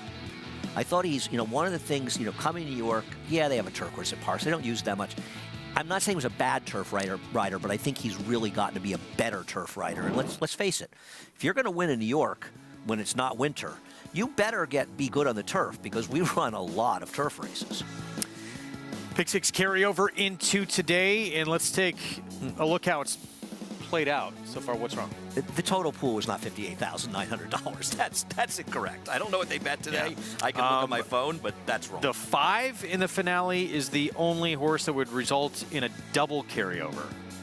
A couple of horses paying just over $100,000. So yeah, there was more in the pool than 58. Wow, my 11 horse is very short in the pick 6. I like the 11 here. The current favorite paying $25,497. As we get a look at the field, 40,000 claiming race. They're all for sale for that price. Non-winners of 2 lifetime, 7/8 of a mile. Yeah, I think it's not an easy race. There should be some speed up front. I really like the 11 Maggianera, who is getting enough pace to run at. More on this field when we come back from a break. Nightcap coming up here in New York. Plenty more still ahead at Oaklawn. And we're going to preview the Derby Trail for that man right there, Brad Cox, one of his many Derby contenders. Timberlake getting set for that 3-year-old debut. We'll tell you where he's going to line up when we come back on our Fox Sports 2 coverage here on America's Day at the Races.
Good to have you with us on our Friday coverage as we're getting set for the feature still to come at Oaklawn out in Hot Springs, Arkansas. Maiden race, though, is coming up next. This is to come on February 24th. You'll see it on FS2 on the road to the Kentucky Derby. $1.25 million up for grabs in the Rebel Stakes. Among those eyeing that race, 3-year-old debut for Timberlake, winner of the Grade 1 Champagne here in New York for Brad Cox. He was really disappointing, as were frankly a lot of Brad Cox's runners not named Idiomatic on Breeders' Cup weekend. He's obviously a good horse, and Brad's going to choose to go there. I'm curious to see what he does, but he's starting out going a mile and a 16th. His first race is a 3-year-old, but I guess he's got to get going, Greg. There's not much time left. Broke his main at 7/8 at Ellis. That hopeful didn't go great from the outset for him. Then he won the Champagne on that wet track at a mile. Obviously talented. We'll see how he does coming back here for Brad Cox, son of Into Mischief. Wow, that is a light probable field. Well, there's only Lukey would come back from the Southwest Dream Lakes earlier. The Risen Star is as loaded as any race can go. I'm surprised that nobody looked at the Risen Star and went, I'm going to opt to go to the Rebel, right? Because that Risen Star's a $5 million? No, and well, Brad Cox isn't going to ship the one who won the Smarty Jones. He's got him the Risen Star because he's got Timberlake. Well, here's the road to the Derby from out in Hot Springs. Catching Freedom, Mystic Dan, that tremendous weekend from Kenny McPeak, winning the Southwest and the Martha Washington on the road to the Oaks. So Mystic late, Dan will wait for the Arkansas Derby if he doesn't run another prep, and Catching Freedom is at Fairgrounds. And then the 100-point races, which we'll get into in a little bit, towards the end of March, early April. Arkansas Derby, the big one, out in Hot Springs with 100 points to get into that starting gate for the Kentucky Derby. Speaking of Brad Cox, Orange Diablo, he'll send out in this race coming up, 6-5 favorite. And yes, has some in-the-money finishes in Maiden Special Weight Company, but not the fastest races by any means. No, I mean, obviously it feels like a horse is going to have to improve to be effective. And I'll be honest, I'm going to wait. They'll draw the race on Sunday, and I'll wait to see who draws and who's in there, because one thing we know, Greg, it's not going to be a 5-horse field. Talking about the Rebel, yeah. Yeah, the Rebel. It's not going to be 5. So as for Orange Diablo, was on that sloppy sealed track, was an odds-on favorite. It's been the beaten odds-on favorite the last 2 starts. Comes up short here, runs 3rd. Yeah, I'm sorry. I'm going to go back and get to that race. His next race at Oaklawn bothers me. He's obviously the horse to beat, but Greg, this is a Brad Cox horse that's now lost at 3-5 in consecutive starts. Doesn't that worry you a little bit? Yes, and he went backwards in that next start, in that defeat. And that was sloppy track, the race that was good, and then he didn't run as well. Peter Miller's got a horse in here, Ronaldinho, who worked a very impressive 10 flat, and that's why he sold for so much money, because a dialed in that's a half to 3 horses didn't do much running. 230 is a 2-year-old. He sold off that workout, and there's just not. 58-4, quickest of 29 at San Luis Rey out on the West Coast where he was working out. He scares me, that horse. And 5-1 on Ronaldinho for Peter Miller. Play all the action, Naira Bets. That's the offer for new customers, that $200 deposit match. New customer sign up. Promo code match 200. Sorry, Henro's a crazy price at 10-1, no? He comes out of that Mystic Dan race as well. Second horse going to be a big favorite in the first race on Sunday here at Aqueduct. And the 3, Braven, Dan produced We the People. Steve Asmussen looking for his, I believe, 3rd winner today. Yeah, and these connections kept this horse, I guess. He's not taking much money. Over bet favorite here. Would you agree? Oh, even money? Yes. Now, listen, maybe the first or the forces aren't that good, but I don't know why that horse is even money. The 7 is 10-1. That I don't get at all. From a speed figure standpoint, I mean, how is it in the thoroughgraphs? Isn't the does not make sense. Time Form and Buyer have the 7 super competitive. The 8 needs big improvement. I think the 8 is extremely dubious here at a short price. Post parade coming up in a moment. We're going to start with some long shots down on the inside. Asmussen also with a horse with experience. His son Keith will ride for Soul. Expensive son of Candy Ride, who has not shown a lot the first 2 starts. Also, it's not like Brad Cox is setting the world on fire at Oaklawn Park by any stretch of the imagination. You know, a lot of people talk about Brad's horses, you know, he runs so great. No, they actually don't. You know, he's not this super high percentage trainer. His horses are just running. I mean, you know, he's winning. I guess he had a great year last year, but this horse is crazy over bet. I agree. So here's Team Asmussen with this $350,000 Son of Candy ride, but 7th and 8th first 2 starts. Now cuts back. And he's never taken a nickel either. It's almost like they're desperate at this point, And right? almost like they didn't want him to sprint because he went long the first 2 starts. Well, that's the thing. They're getting desperate, right? Strass, D. Wayne Lucas. Well, didn't know running at 50-1 in his debut at Ellis, but you never know with Wayne. Asmussen first-time starter, Braven. It just feels with this pedigree starting at 6 furlongs probably at best needs a race. Ricardo Santana Jr. rides. Ronaldinho, named after the superstar footballer for Peter Miller. Oh, okay. Thank you for that. There you go. No, that's the guy's name is Ronaldinho. Yes. Shows how much I know. Kaleem Shaw coming in off big workouts. He's a little chilly given the workout showing and the purchase price. I think he's dangerous, though. Top Gun Rocket at 4-1 for Riley Mott. His first race was good, not as good since then. Waiting to see if Riley can get it going. Lost to the very good top track Phantom, one of the favorites of the Racing Star. Going to be all right. First-time starter, Diodoro Barn. I did not love this horse's 2-year-old sales work where he worked 21 1/5. Henro, this horse faced the Southwest winner Mystic Dan in the debut. He's coming down in odds now. I don't understand why he's not 3-1 or 5-2 in here, Greg. Agreed. All the money going here. Orange Diablo for Brad Cox. Neither of us are going to be surprised when he wins, but both of us would like to book him at 6-5. Seriously. House Silks. I'd book him at 6-5. Owned by Louis Sella. World Fair for Ron Moquette. Don't want to knock the house horse, but he's a little slow. Lasix for the Son of Tapiture. And then Major Mac on the outside at 26-1. Another horse that will need to improve dramatically. 5 minutes to post. 7th race kicks off the pick 4. As we're going to return to New York here for the nightcap coming up. And you like this 11 horse here? I like him a lot. I'm alive in the pick 3, so I don't have to bet him because 7-2, I'm not going to bet on him in this race. I want to point out the multi-race bets. In the pick 5, excuse me, for 50 cents, the 9 is paying $4,000. In the pick 6, which is $1, so it would be $8,000 for $1. The pick 6 is only paying $9,200, and the first winner was 5-2.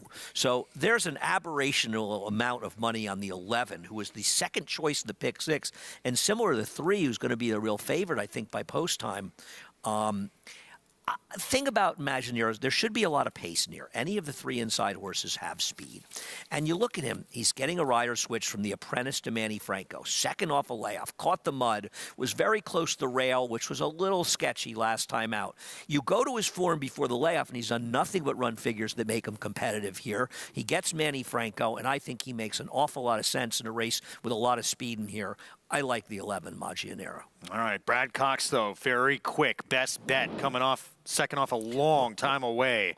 Brad Cox with the favorite here and back in Hot Springs at Oaklawn. Let's go to Paula Duca for more on the 7th.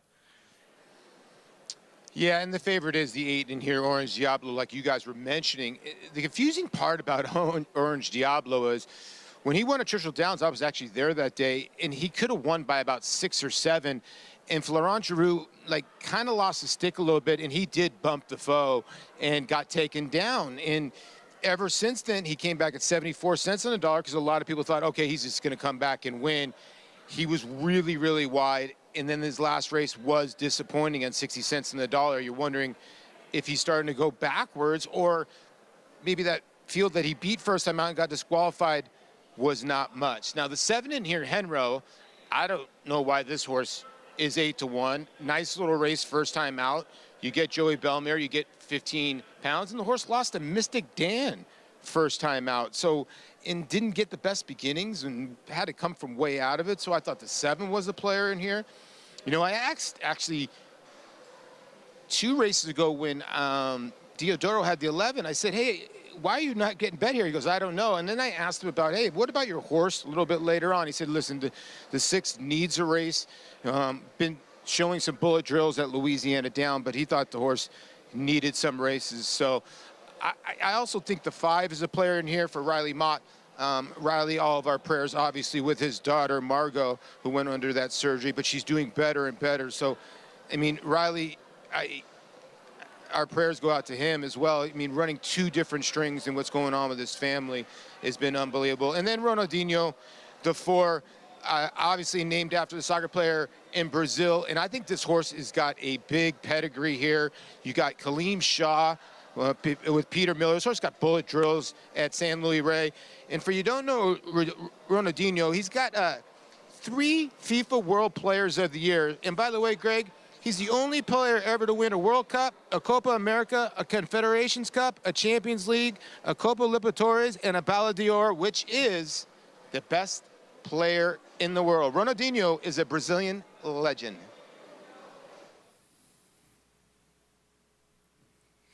Yes, certainly is. We'll see if this horse can live up to the name here in the debut for Peter Miller. 4-1, excuse me, 6-1 on Ronaldinho. But it is still all that money on the favorite here for Brad Cox. Orange Diablo. Biggest figure the horse ran was sprinting, getting back to sprinting, but it was on a wet track. Yeah, I don't know. I don't know. I'm a little mystified here. What I'm confused about in this race is the betting. Is the 4 totally dead? The first-time starter? That kind of workout? Yeah, I would have thought more money, certainly, especially this barn. 6-1, little cool. And no money at all on the Robertino Diodoro first-time starter. Going to be all right. Yeah, I listen, I don't, workouts, the 2-year-olds that were, 8 months ago don't mean a lot, and that's certainly the case in Ronaldinho's almost a year ago. But that's why they paid a lot for that horse based on that workout, and I'm sure some physicality as well. What I don't get about Ronaldinho is that the 58-4 work is showing, and Peter Miller's horses take money. So 6-1 on that first-time starter. Meanwhile, the 7 price, we were amazed this horse was a double-digit odds, but it's coming down now. Horse that faced your eventual Southwest winner on the road to the Derby, Mystic Dan, in the debut. Got off to a slow start, wide trip, started to make up at least a little bit of ground in that debut race. And very likely, look, 5.5 furlongs, a lot of horses do not want to do. Yeah, I wish he finished a little better. I mean, I didn't love his overall effort in there. Having said that, it was still a fast race. And I think if you look through it, the race holds up pretty well. I mean, I don't think I'm using the 101 buyer the Mystic Dan ran in the Southwest to justify it, but there are others in there. As I said, the horse who finished second, whose name I'm not even going to try to pronounce, he looks like a favorite for trainer Michael McCarthy coming back in our first race at 1 1/8 miles on Sunday. He returned to run in synthetic, so I don't really care what he did in his next start. Public, though, can't get enough of this Brad Cox horse. They'll probably be right. Maybe, listen, neither one of us is saying that we don't like the 8 in here. But at these odds, if somebody said you can either bet $100 or book $100, I would gladly book $100 on him at 65. He has not run a figure to make 65 warranted. It doesn't make a lot of sense. And, is the board saying, well, we don't think that Enro's ready, off the freshening. We don't expect him. I don't know what that means. The truth is that Enro at 6-1 is an overlay. Flat-out overlay. Frankly, he should be a shorter price than Top Gun Rocket. And if you see the 10-pound apprentice, and I think he might be 7 now, right? I think it was 10 when I drew this race. This kid can ride, Belmire, right? Yeah, We've been watching him. He's good. Yeah, very good. He lost his bug already. Mig rode with his dad back in the day. 5-1 on the 7 Enro. 6-5, though, on the favorite, Brad Cox. He's got best bet coming up in the nightcap here in New York, who's taking plenty of money. And he's got the favorite here, Orange Diablo, here in the 7th from Oaklawn to start the late pick 4. Matt Dinnerman the call. Orange Diablo has got it. Braven coming up. Ronaldinho, World Fair. 2 more runners to round out the group. Top Gun Rocket and Major Mac. Ronaldinho has got in, 2 back. Top Gun Rocket.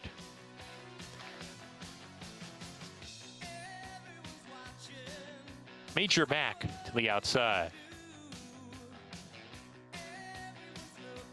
We're ready to go. And they're off. Major Mac on the far outside broke very sharply. Ronaldinho up close. Braven sent along for early speed. Those three across the track down the backstretch with a wall of runners right behind. They pretty much line up. World Fair takes the 4th position. Gonna Be All Right is next in a little bit of a tight spot. Now he finds some room to move forward. Also Henro's there. Braven getting shuffled to the back of the field with Ride for Solid. Gonna Be All Right is now being pulled up. That's Gonna Be All Right. Pulled up and unseated the rider, Harry Hernandez. So an incident there around the turn. Coming back to the leaders here, Major Mac is the pacemaker. World Fair a neck behind in second. He's a length and a half in front of Henro, shaken up from third. Ronaldinho, 4th, 2 behind. Then Orange Diablo, Top Gun Rocket as they come to the top of the stretch here. Henro off the turn, trying to put away all the challengers, has passed Major Mac. Ronaldinho 3rd, World Fair back and 4th. It's Henro coming to the 16th pole. Inside Major Mac's coming back at him. Major Mac, Henro with a head lead. Major Mac 2nd. Henro close to the line. Henro wins it over Major Mac. Ronaldinho and 4th was Ride for Soul. Henro, 2nd time out. Able to get the win, and his 3-year-old debut goes off at 5-1. 5 or 6. I mean, I don't. 5-1. The 8, by the way, did absolutely no running at even money. This was bizarre. Back to New York. Quick Hammer starts off the post parade. Yeah, Quick Hammer feels to be part of the pace. I don't get this entry at this price. I guess it's a lot of Rick Dutrow money. Other half of the entry, yeah. Dutrow, thank you. Johns breaks 3rd to the outside. All right, he was disappointed in the mud off the claim, and he did run a fast race before it. I guess he could win. I think he's a stronger half. Mandatory went by. Here's Best Bet for Brad Cox. Mandatory is good. He just never wins a 1 for 20. Best Bet drops 2nd off a long layoff, and obviously is good enough to win, but could be part of a strong pace. 40-1. Batuta Doro in the 6th. Bobby the Tank for Linda Rice. Yeah, Bobby the Tank just doesn't seem good enough in here. Batuta Doro is the one who would cause a carryover. G. Munning had promised way back when early on in his career. He's got too many quirks for me. He benefits from drawing outside, but he's a horse that may need to lead to win, and I don't see how that's happening. And the one you like, there's the 11 at 7-2 with Manny Franco. Yeah, he's bet a lot more strongly than I expected him to be bet. Some of it's the scratches, and he's 3-1 now, but I like the 11 Maggianera. 2 minutes to post. Nightcap in New York. Let's go to Jonathan. Yeah, Wolfie, I'm going to go with the 2 Mandatory in here. A horse that's been on the mud the last 3 starts, has been going the mile distance the last 3 starts, gets a dry track, gets a little bit of a cutback. He's right there knocking on the door from a figure standpoint, taking some money as well. So I'm going to take the 2 Mandatory for Richie's 2nd favorite, JK, John Kimmel. You're right, my 2nd favorite for sure. Listen, Mandatory is certainly a major player here. He's, only has the 1 win, official win. He did finish in front twice, disqualified 1 time. Gets Dylan Davis back, first time since he won his only race way back in February of 22. But, the one thing about Mandatory, I just think he's a horse that has to be involved early. I just don't think he runs nearly as well when he's in behind horses, kick back, all that. I just think he needs to be involved. So Dylan has to be ultra aggressive here, I think, if Mandatory is going to be successful. Drop in class, looks terrific. Everybody knows I'm a big John Kimmel fan. The 1A, thank you, John, just from a physical perspective, looks outstanding. Really a sharp, flashy son of McLean's music. And the 3-horse, Best Bet, who is your favorite? This horse looks like a horse that you would see in the paddock during the summer in Saratoga. Rich, hydrated colt. Could not look any better. He's going to be my top selection because he won me over just looking at him in the paddock, guys. And he had this 6-year-old who was off for a year and a half. Now he's coming back for a start of a 6-year-old season. Chance he's the quickest of the quick here? There is a chance. I think he's the horse to beat, but I can also understand the argument that you want to bet against him. I like the 11. This price is too short for me to take. Nightcap on this Friday card here from Aqueduct. Brad Cox with a favorite. Best Bet. 6-year-old debut coming up. Kendrick Carmouche with the call. He's quick early. Will he have any company up front? There he is, about to move in the gate. Those hot pink silks, Gary and Mary West. Chris Griffin the call. G. Munning, Batuta Doro, and Maggianera.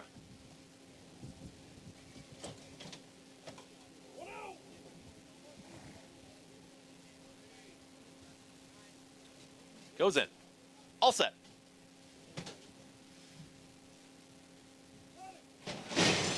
And they're up. Bobby the Tank breaks well from in between horses, and here comes Best Bet. Best Bet wants to be up with the speed, is now a neck in front. At the rail here is Quick Hammer, who's trying to keep up with this early leader. Thank You, John, is out wider. Those three up top as G Munning is up on the far outside, is in fourth and splitting rivals now. That's Mandatory. That's the leading five. They are two in front of Batuta Doro. Ruben Silvera making up some ground with Bobby the Tank, who broke on top but is dropping back through the field now. Gets passed to the outside by Magianera. As they move towards that far turn, 22 and 4 for that opening quarter mile. It's Best Bet the target. Best Bet is in front. Thank You, John is in pursuit, is within a neck of the leader. Mandatory. Dylan Davis just easily tracking right in behind those two leaders right now. Tucked in third, just waiting for the seam, and here it comes. It's still Best Bet to the inside. Here comes the move from Thank You, John, and now tipping towards the outside. It's Mandatory with a three-wide move. 46 and 3, the half-mile time. They reach a quarter mile left to go. Mandatory now gets the cue, and Mandatory kicks away. It's Mandatory who's opening up on the field now. Best Bet is now back to third. Gets passed by Thank You, John. Far, far back to the rest. A quick look back. Dylan Davis, Mandatory. They are 7 lengths in front. Inside the final 16th, it is all Mandatory. Mandatory will get the win. Mandatory wins the finale. Then comes Magianera up for second, Best Bet, and Thank You, John. In 1 minute 24 and 4. Mandatory Dylan Davis. JK horse, John Kimmel, 7-year-old with the win. He's just a very hard horse to like at 1 for 20 with 11 seconds and thirds. Either the track sped up phenomenally after the 7th race today, or this horse just ran 100 by her or more. This race went in less than 5 seconds slower than a 6.5 furlong race was just run. It should be about 6 4/5. So he ran about 10 lengths faster than the prior race. So either the track sped up a lot. Now, he did win by about, a comfortable 9 lengths, I'd say. My horse got second, but was absolutely no contest at all. He easily got second. I mean, I'm not kidding. This race, I think it's possible saying that the winner of the Bro horse ran the high 80s. So if taken at face value, this would be a buyer figure, I'm going to say 105 or so. So either the track sped up a great deal, or Figure Maker's going to have a problem with this race because, Greg, they went 120 and changed for 6.5 furlongs in the 7th race. This is a 7 furlong race. The fractions, the times, everything about this race is phenomenally fast. The pace makes sense because the pace setters collapsed. This horse just, this would win the Carter unless the track sped up. It would be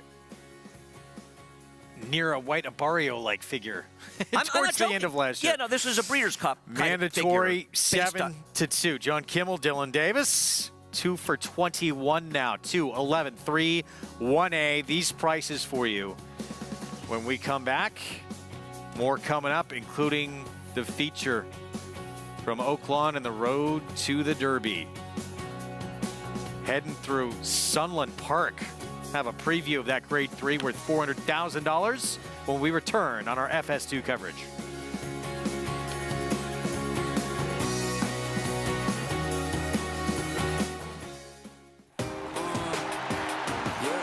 Charlatan is back, and he turns it on with 1/8 of a mile to go. Express Train moves into second.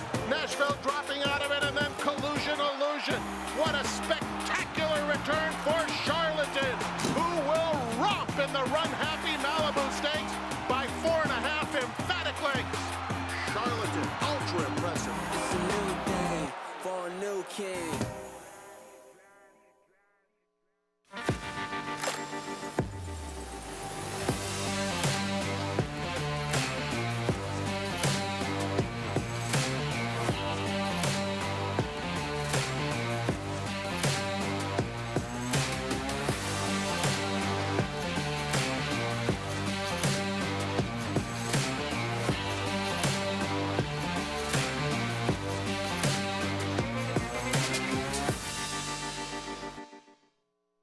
Your guide to selecting a stallion for your mare. Step 1. make sure he's won a big, famous race. Mystic Guy charges away and takes the Dubai World Cup. Step 2, he'd better be very good looking. Step 3, he must have excited the support of breeders with quality mares. Mystic Guy. He's unmissable. Call Darley. Tickets are on sale now for the Belmont Stakes Racing Festival at Saratoga Racecourse. Save 10% with a 4-day admission pass June 6th through 9th and be part of history. Visit belmontstakes.com/tickets to purchase your pass today.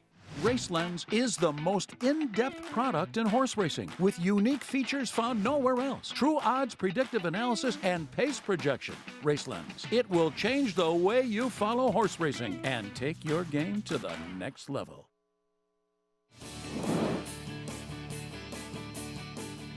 Back with you on America's Day of the Races. Second time out winner, 3-year-old debut, a winning one for Henro. Our winner circle lead-in. Brought to you by the Fasig-Tipton February digital sale with nearly 140 entries and featuring phase 1 of the Reese Racing LLC dispersal. Bidding now open, closes Tuesday, February 20th. Learn more at digital.fasigtipton.com. One of the most mystifying prices you'll ever see at the racetrack. That this horse paid $13.80. I mean, I don't know what to, Greg, we couldn't have been more clear, you and I. I mean, we don't always agree, but it's as plain as day that this horse should have been 2-1 or 5-2. I don't understand what was going on. That was a miss, no question, by the public. Yeah, I mean, this was an obsession with Brad Cox's horses. It's just bet Brad at all costs, and it's horse racing. It's not trainer racing. It's not jockey racing. And I understand there's some trainers you follow. I don't believe that Brad is one of those guys. A great trainer, but I don't think you can expect his horses to run superhuman races. Or super equine races, I should say. 8th race coming up next. 10,000 starter allowance, 6 furlong sprint. As the board reflects, very difficult race. It is wide open. Back to New York in the nightcap. Mandatory. Dylan Davis, John Kimmel, the 7-year-old, gets the second win of his career.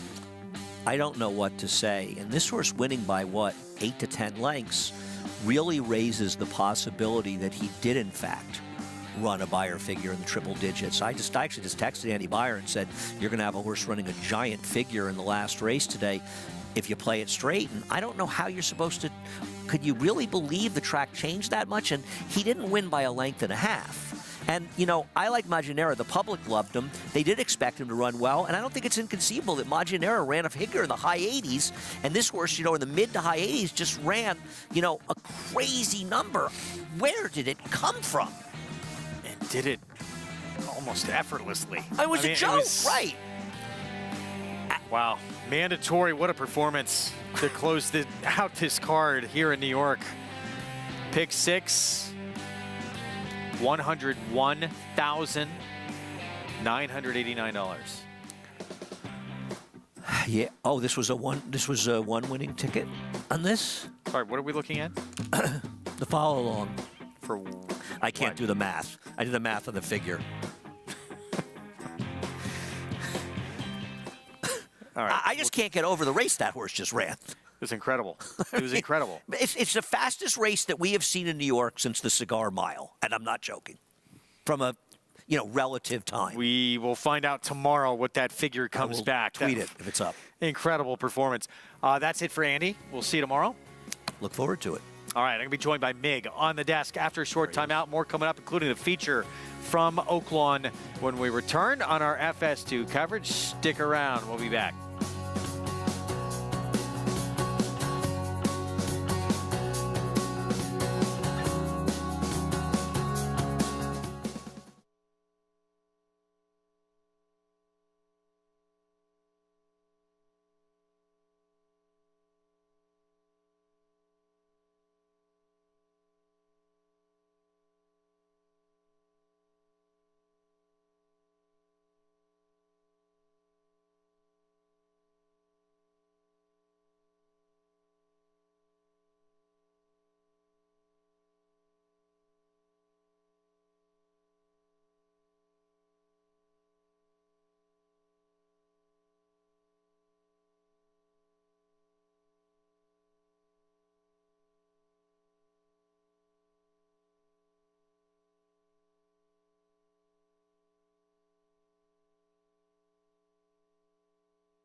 For a time, as many as 350 major league players converged in Hot Springs, Arkansas each spring to prepare for the upcoming season. Ownership felt they needed to boil out the alcoholic microbes. Hot Springs was known as a place that had therapeutic waters, and they came for that reason. And then the ball players turned out to love it because they really not only did get in shape, but they had a great time. By the 1930s, nearly half of all major league teams had, at some point, used Hot Springs as their spring training base. Plus, about half of all prominent ball players visited Hot Springs individually. Babe Ruth used to visit Hot Springs to work his way into shape, a place to prepare for spring training. In fact, the Babe even used the hot healing waters to recover from influenza. This wall at the Gangsters Museum of America in Hot Springs represents the long list of Hall of Fame baseball greats who trained here. The winter storm of 2021 is a reminder of why baseball eventually migrated away from Hot Springs. The rain proved to be a disruption, and sometimes even the cold and snow wiped out valuable practice time.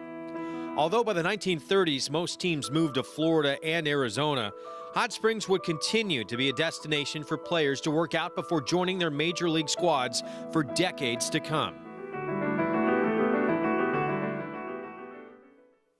Oh, it's an incredible history. So much out there, not just the racetrack in that town. And joining me, Richard Migliore, you've got to spend quite a bit of time at that track recently. Yeah, I mean, I had just a great time covering the race in there, which is, tremendous racing, big fields, very competitive. But the history of the racetrack and the town itself, the surrounding area, you really feel it there. And I actually, full disclosure, went to that Gangster Museum. Oh, I hope you did. Yeah. It's actually a lot of fun. Yeah, I would think so. I got to put it on the bucket list, too. I'm hoping to get out there at some time soon. Of course, the racing, fantastic as well. We still have the feature coming up on this Friday card. Corrected pick six carryover. That payout we showed you earlier was for 5 of 6. $101,986. Do not get scared. Yeah, if you put this pick six together, a lot more coming your way. Well done, including Joey the Fish. Tough one to come up with. Wow. How about that effort by Mandatory to close it out? Man, he was dominant and ran a very fast time for the racetrack. Incredibly fast. Back to Hot Springs, 8th race coming up. Told you, looking at the board, this is maybe the most wide open race of the afternoon at Oaklawn. 10,000 starter allowance, 6 furlong sprint. The favorite 7-2. As I say that now, clicks down to 3-1, but still you get the idea. Wide open race, eternally grateful from that outside post. Currently favored for Scott Becker. Yeah, I mean, it's a super competitive race. And, one thing about Oaklawn, too, you get these full fields, and they tend to have more than legitimate paces. Guys are not bashful about allowing horses to use speed there. A couple getting reunited in this race coming up. Born Flawless, Junior Bug. They were 1-2 on a wet track early on in the new year back on January 5th. Yeah, Born Flawless, a little more tactical, a little more early speed, where Junior Bug comes from a bit more off the pace. I wonder, last time Born Flawless was able to hold him off. It was a very close race, right? Gate to wire. Gate to wire. But do you think that off racetrack maybe aided that speed a bit, where your horse coming from off the pace just a little bit more up against it on those kind of conditions? Potentially. See if Junior Bug can turn the tables. Coming up, a 6-time winner in his own right, the 7-year-old. Junior Bug, the 4 at 4-1. And the horse who won that race went Gate to wire. It just beat that horse, a bigger price right now at 5-1. Yeah, and I always find that interesting at Oaklawn, too. There's such tough races to handicap, and where the public lands is always very interesting to me. Do you think I think there's more speed sign down in this spot. And we'll go through it. Certainly, I'm Wide Awake. The 3 has quickness. Shack's Way. I don't know if the horse figures from a win standpoint, but that horse likes to be forward.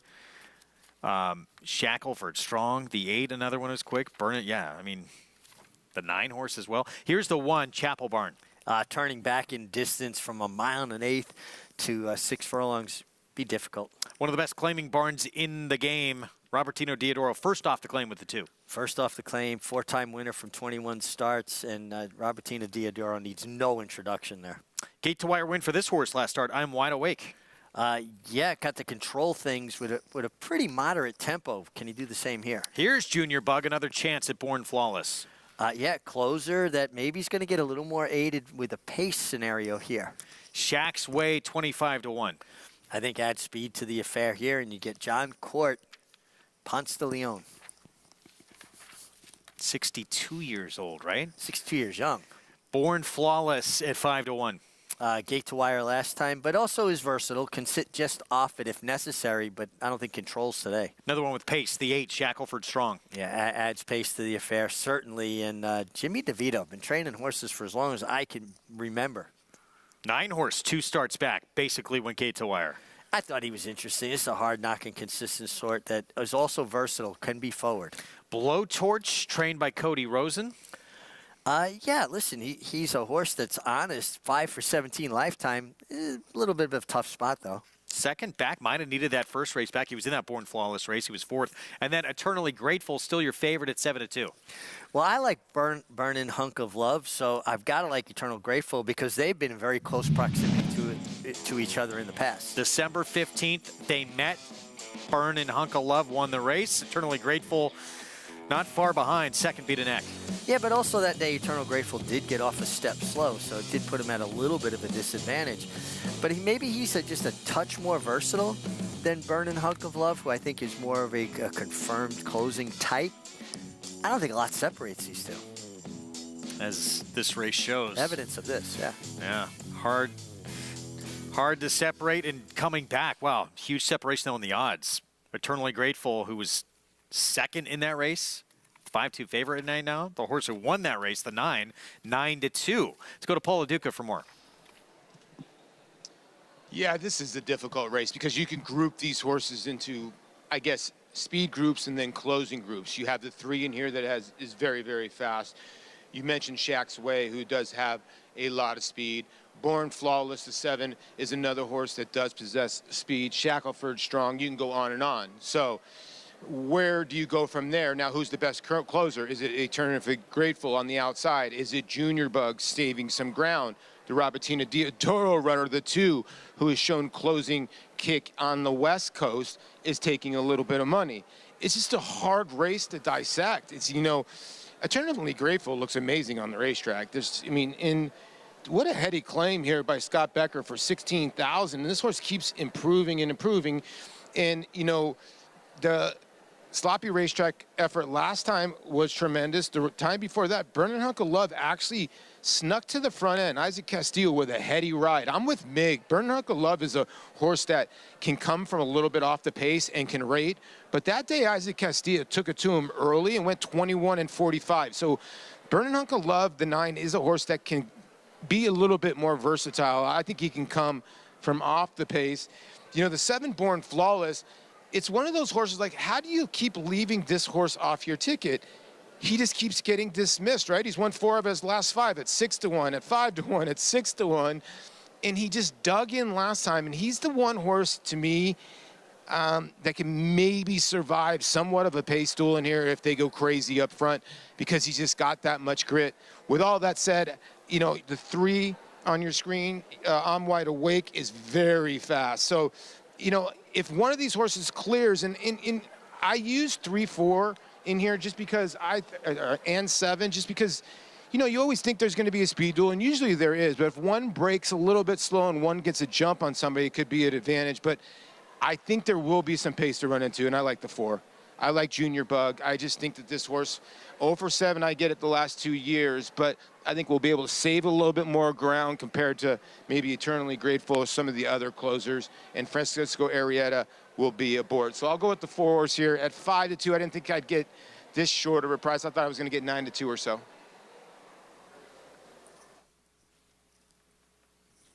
All right, Paulie, thanks. We just got to look at, the 11 off screen. He looked fantastic warming up. He could not be more ready to roll. It looks like Eternally Grateful for this race coming up. Let's check in with JK for more. Yeah, guys, the 4 Junior Bug, I think, is a little bit interesting off of that last race, right? If you look, the horse was extremely wide all the way around there, and if you put a little bit of geometry to play here, you have to try to upgrade that performance based off of that effort.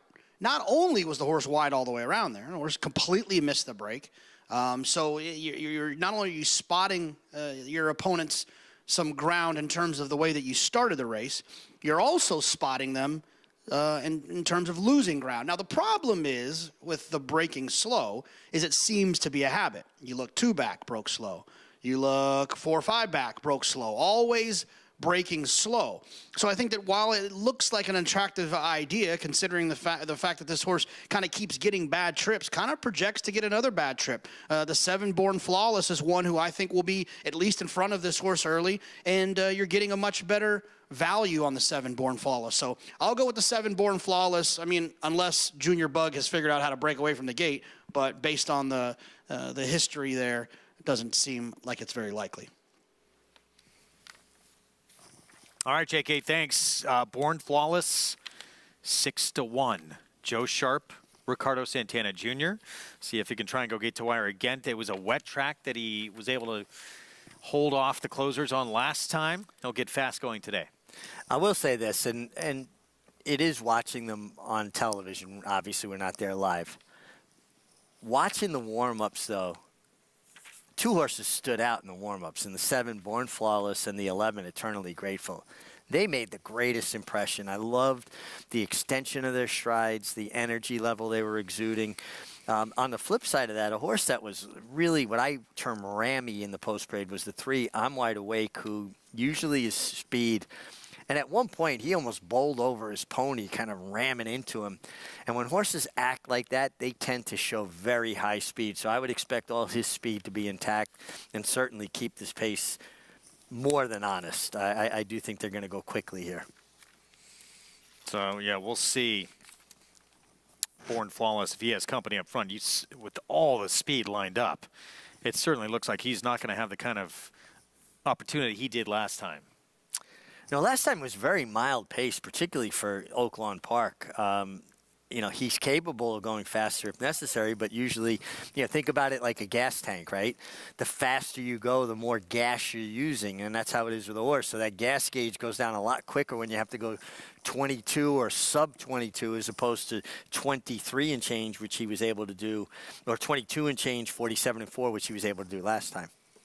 And there's no pit stops. No, you're not coming in to get refueled or change the tread on the tires, are we? 5-2 favorite outside post for the 11. Eternally Grateful looked about as good as you can look. Warming up. Luis Fuentes will ride for Scott Becker. In 10 of his 15 starts, by the way, first or second with 4 victories. There he is. Pretty consistent horse. Got to deal with that outside post. We're set for the 8th. Matt Dinnerman, the call. 2 back, Shaq's Way, and Eternally Grateful.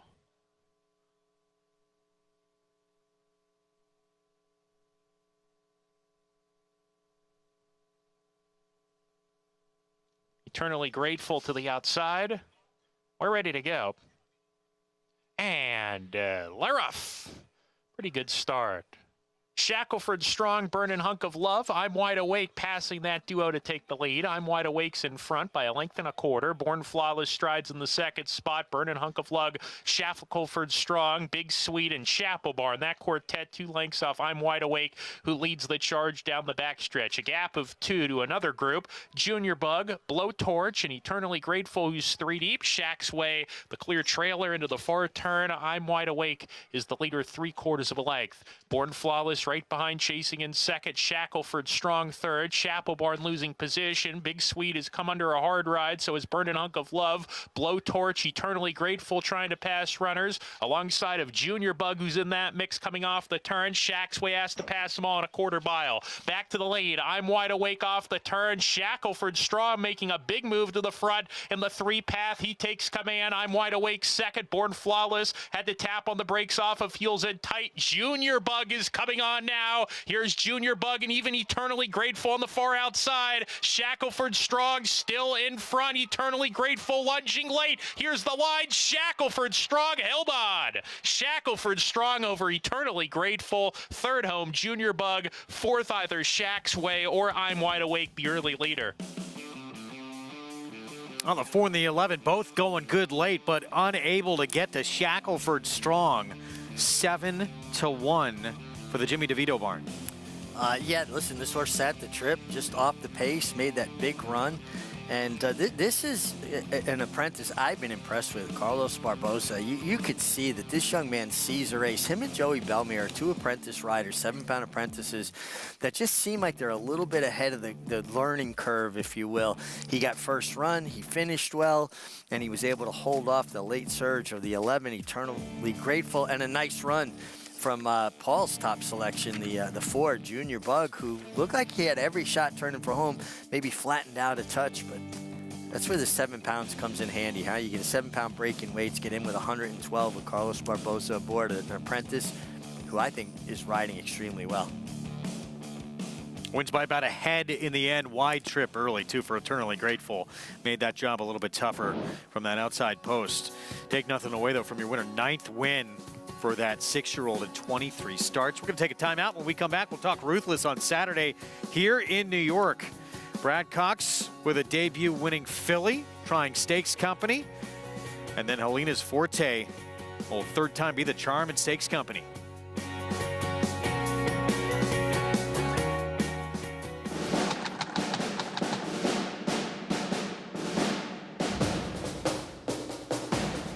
Down to the wire, Verstappen.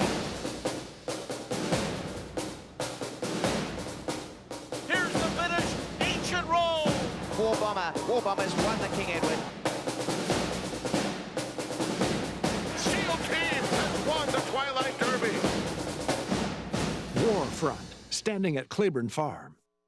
Experience the adrenaline-pumping, suspense-filled action of the Sport of Kings no matter where you are with Naira Bets. It's fast, easy, and secure. Download the app today and start winning with our lucrative weekly promotions, thrilling handicapping contests, and a one-of-a-kind VIP rewards program.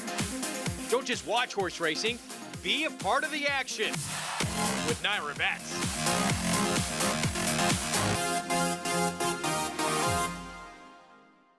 Number 1 is Mo Donegal by Uncle Mo. And they're off in the Remsen. As they come on for the finish, and it's going to be tight here in the Remsen. Mo Donegal. Mo Donegal bearing down on the outside. It's Mo Donegal and early voting, and it is Mo Donegal to win the Wood Memorial. And it will be Mo Donegal to win the Test of the Champion, the Belmont Stakes. Racetrack Television Network brings you every race, from every track, on every screen, every day. With monthly packages starting as low as $5, RTN gives you great value and access to more live HD streaming and race replays than anyone. Visit RTN.tv today to sign up and watch on almost any device, including Roku and Amazon Fire. RTN has packages that start at $5 per month.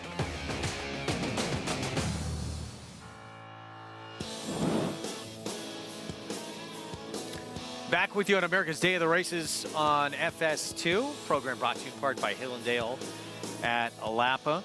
Features still to come from Oaklawn Park out in Hot Springs. Shackelford Strong. Big performance here with this apprentice rider. Yeah, very polished, you know, for a young apprentice. He's 7 pounds. He still hasn't won 35 races in his career. Once he wins 35, he'll go down to a 5-pound apprentice allowance. And I just like the way he finishes. Very neat package on a horse. And Greg, there's a moment when you can see when young riders really start to see a race. And I think he sees a race extremely well.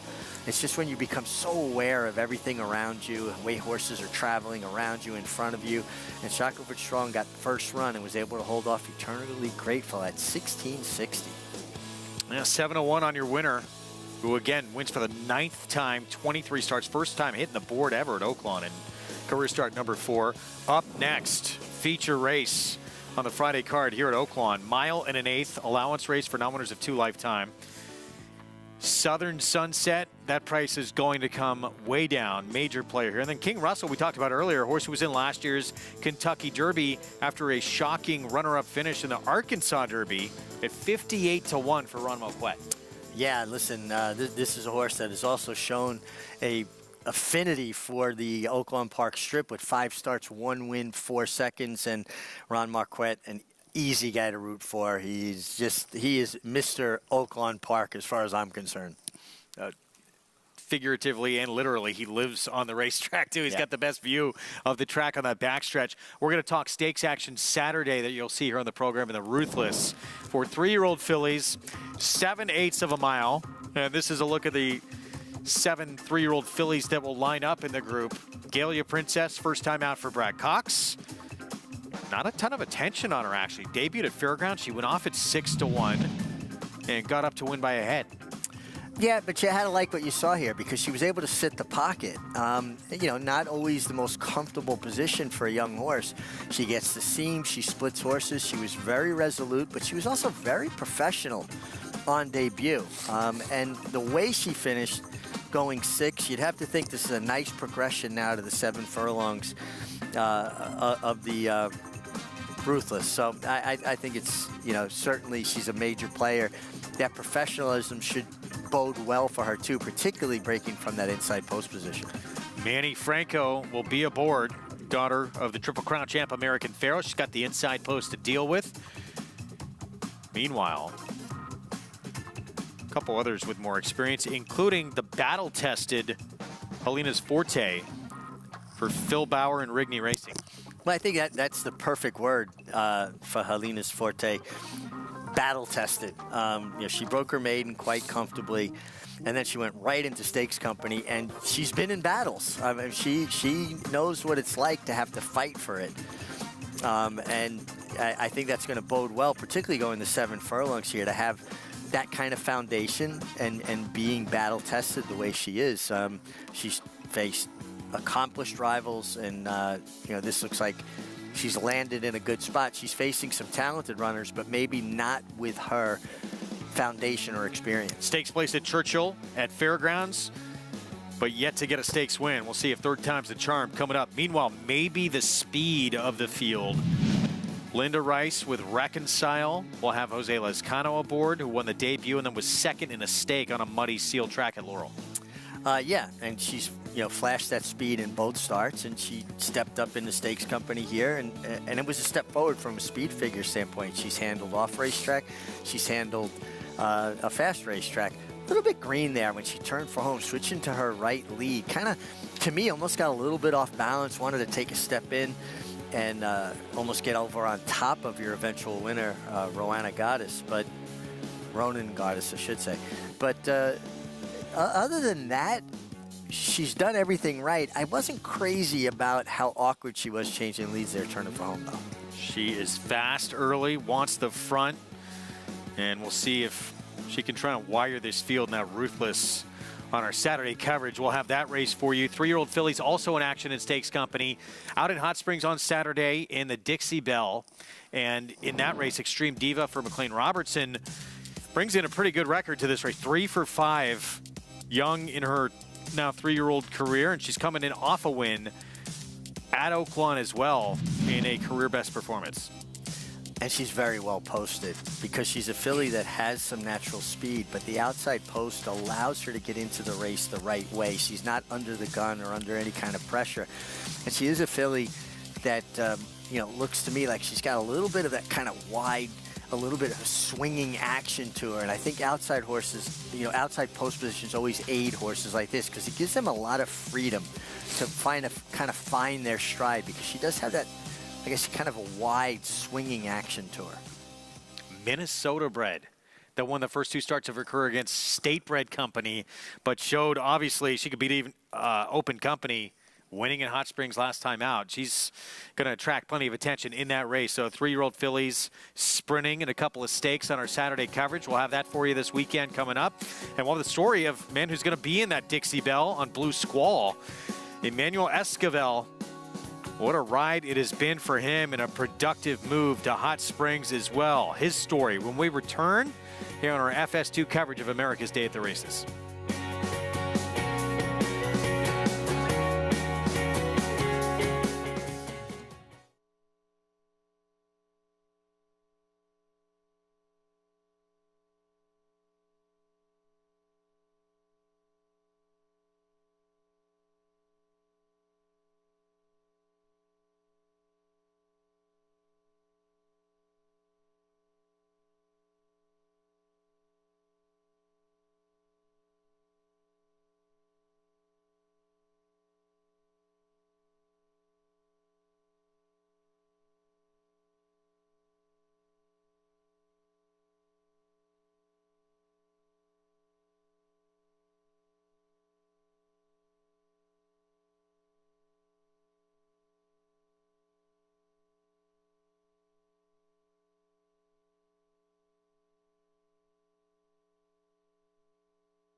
Back with you on our FS2 coverage. America's Day at the Races. Feature race coming up from Oaklawn out in Hot Springs. This 9th mile and an 1/8, 2 turns, long run to that first turn. And a race for horses who have not won to Lifetime. And that horse right there, Southern Sunset, going to be piloted by the man we'll tell you about right now, jockey Emmanuel Esquivel. He announced his presence in the States almost immediately after winning his first race back in 2013. He became the first apprentice in more than 70 years to win a meet title at Arlington Park. Now that he's settled into Oaklawn, he has plenty of help looking out for him, including his uncle, who's proud of him certainly as a rider, but even more so as the man he's become. Emmanuel Esquivel grew up in Mexico before moving to Chicago at the age of 8.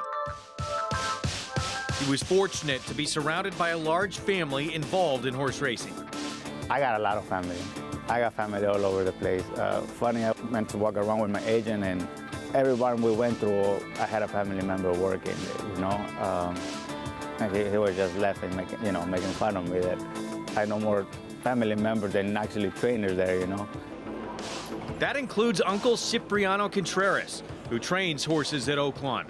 The two of them have been winning races together at Hot Springs for the past decade. Having him on my horses, sure, yeah, makes me happy. And my kids are grown, and he's here. He's like my son. And, having my own kid on my horses, yeah, that makes me happy. And the reins get shaken at her now. She responds, opens up 2.5. I like his riding style. He makes the lead sometimes, and when he makes the lead, he's got a horse. He always saves a horse for the end. With about 100 yards to go now, the leader is still Oh My Good to win it. He's been my mentor, from the start. He's always been there for me. He taught me how to, gallop, walk horses, and everything. And now entering the winner's circle, number 7, Oh My Good. Trained by Cipriano Contreras. Your winning jockey is Manny Esquivel. Esquivel continues to focus on becoming a better jockey through hard work and a little help from his family, which now includes his wife and 3 children. I've been really fortunate, to have a good wife, help me, and I've been all over the place, and it's hard for her and the kids. He's not cocky. A lot of people like that about him. He's a good family man, I'm very proud of him. War Campaign has to finish. Speed by is second best. And War Campaign ships into Arkansas and wins the Tinsel Stakes under Manny Esquivel. Thank you, man. Thank you. Before this, I did this for me. I wanted to be a jockey, but now this is how I support my family, So I try my best to work every day, try to get a new barns, try to ride a good race. It's not easy. You can try, you ride 10 races, you're gonna mess up some of them, It's always try to ride at least a smart race, and hopefully pick up more business. Having a tremendous meet right now. He came in today tied for second in the standings, 19 wins, over $1.5 million already in earnings at this meet alone. And nice to have family looking out for you. Oh, absolutely. And like he said, a large extended family. And there's so many things that go into making a top race rider. It's such a blend of things. You have to have, obviously, natural ability. You have to have a certain constitution to be able to handle, riding every day, day in, day out. There's no season. And you have to have a work ethic. And it just seems like Manny Esquivel is that combination, that blend of all the things that go into making a top rider. If you're missing one of those ingredients, yes, you may be a jockey, you may win races, but you're never going to be a true race rider. That's the highest compliment I could pay any rider, calling them a race rider, not a jockey. Manny Esquivel impresses me as a race rider. Oh, he's going to be on Southern Sunset here, the 7-horse, who I got to think that number's going to be coming down. This horse came back off a long layoff. He hadn't raced since April. Comes back, sloppy sealed track, granted, but 4-year-old debut, runs a 98 Beyer speed figure on this wet track. Was it the track that helped this horse take this massive move forward, or is he just a new horse?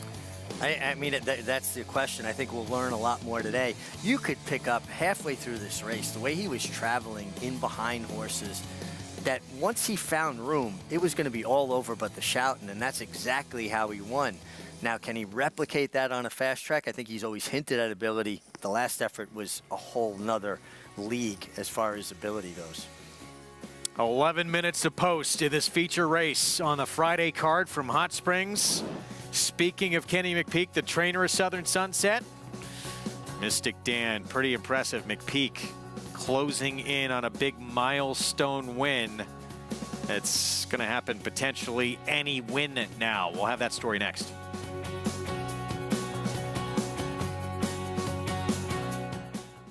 War Dancer, New York's leading turf sire again in 2023 with standouts like Barrage at Saratoga. Here's Barrage with a final surge. Barrage got him. War Saichi dominant on the dirt at Finger Lakes. War Saichi has scampered well clear. War Saichi all the way with the top spot. And Danzig Queen on the tap of the surface at Woodbine. And Danzig Queen will come away and win by a length. Consistently producing winners on dirt, turf, and synthetic. War Dancer, proud to stand in New York.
You're watching America's Day of the Races on FS2. Good to have you with us. Feature coming up in Hot Springs. You can play this race and so much more by getting signed up with NYRA-Bets. $200 deposit match bonus for new members when you punch in that code at sign up. Match 200 at NYRABets.com. Post parade for this 9th race. We're going to start in a moment with Gamekeeper for D. Wayne Lukas. And 0 for 10 to this point. The losses starting to pile up a little bit. A maiden facing winners. Maiden facing winners was beaten over 13 lengths by Southern Sunset, the outside horse last time. Maybe Wayne just feels like this horse needs a mile and an eighth or beyond, so he's going to take a chance and run him against winners here, but he still is a maiden. And 13 lengths behind Southern Sunset last time out. Flying Houdini at 28-1. Yeah, it just feels like he's going to have to find a lot in the throttle to compete here. Harlow capped some huge numbers, but at Lone Star, it wasn't a stakes race. And I just don't think, obviously he didn't look like he handled the off-going at all last time. Gets back to a more forgiving fast track. Ran big as a maiden, too, out on the West Coast, Santa Anita, when he was with Baffert. B Minor, stretching out.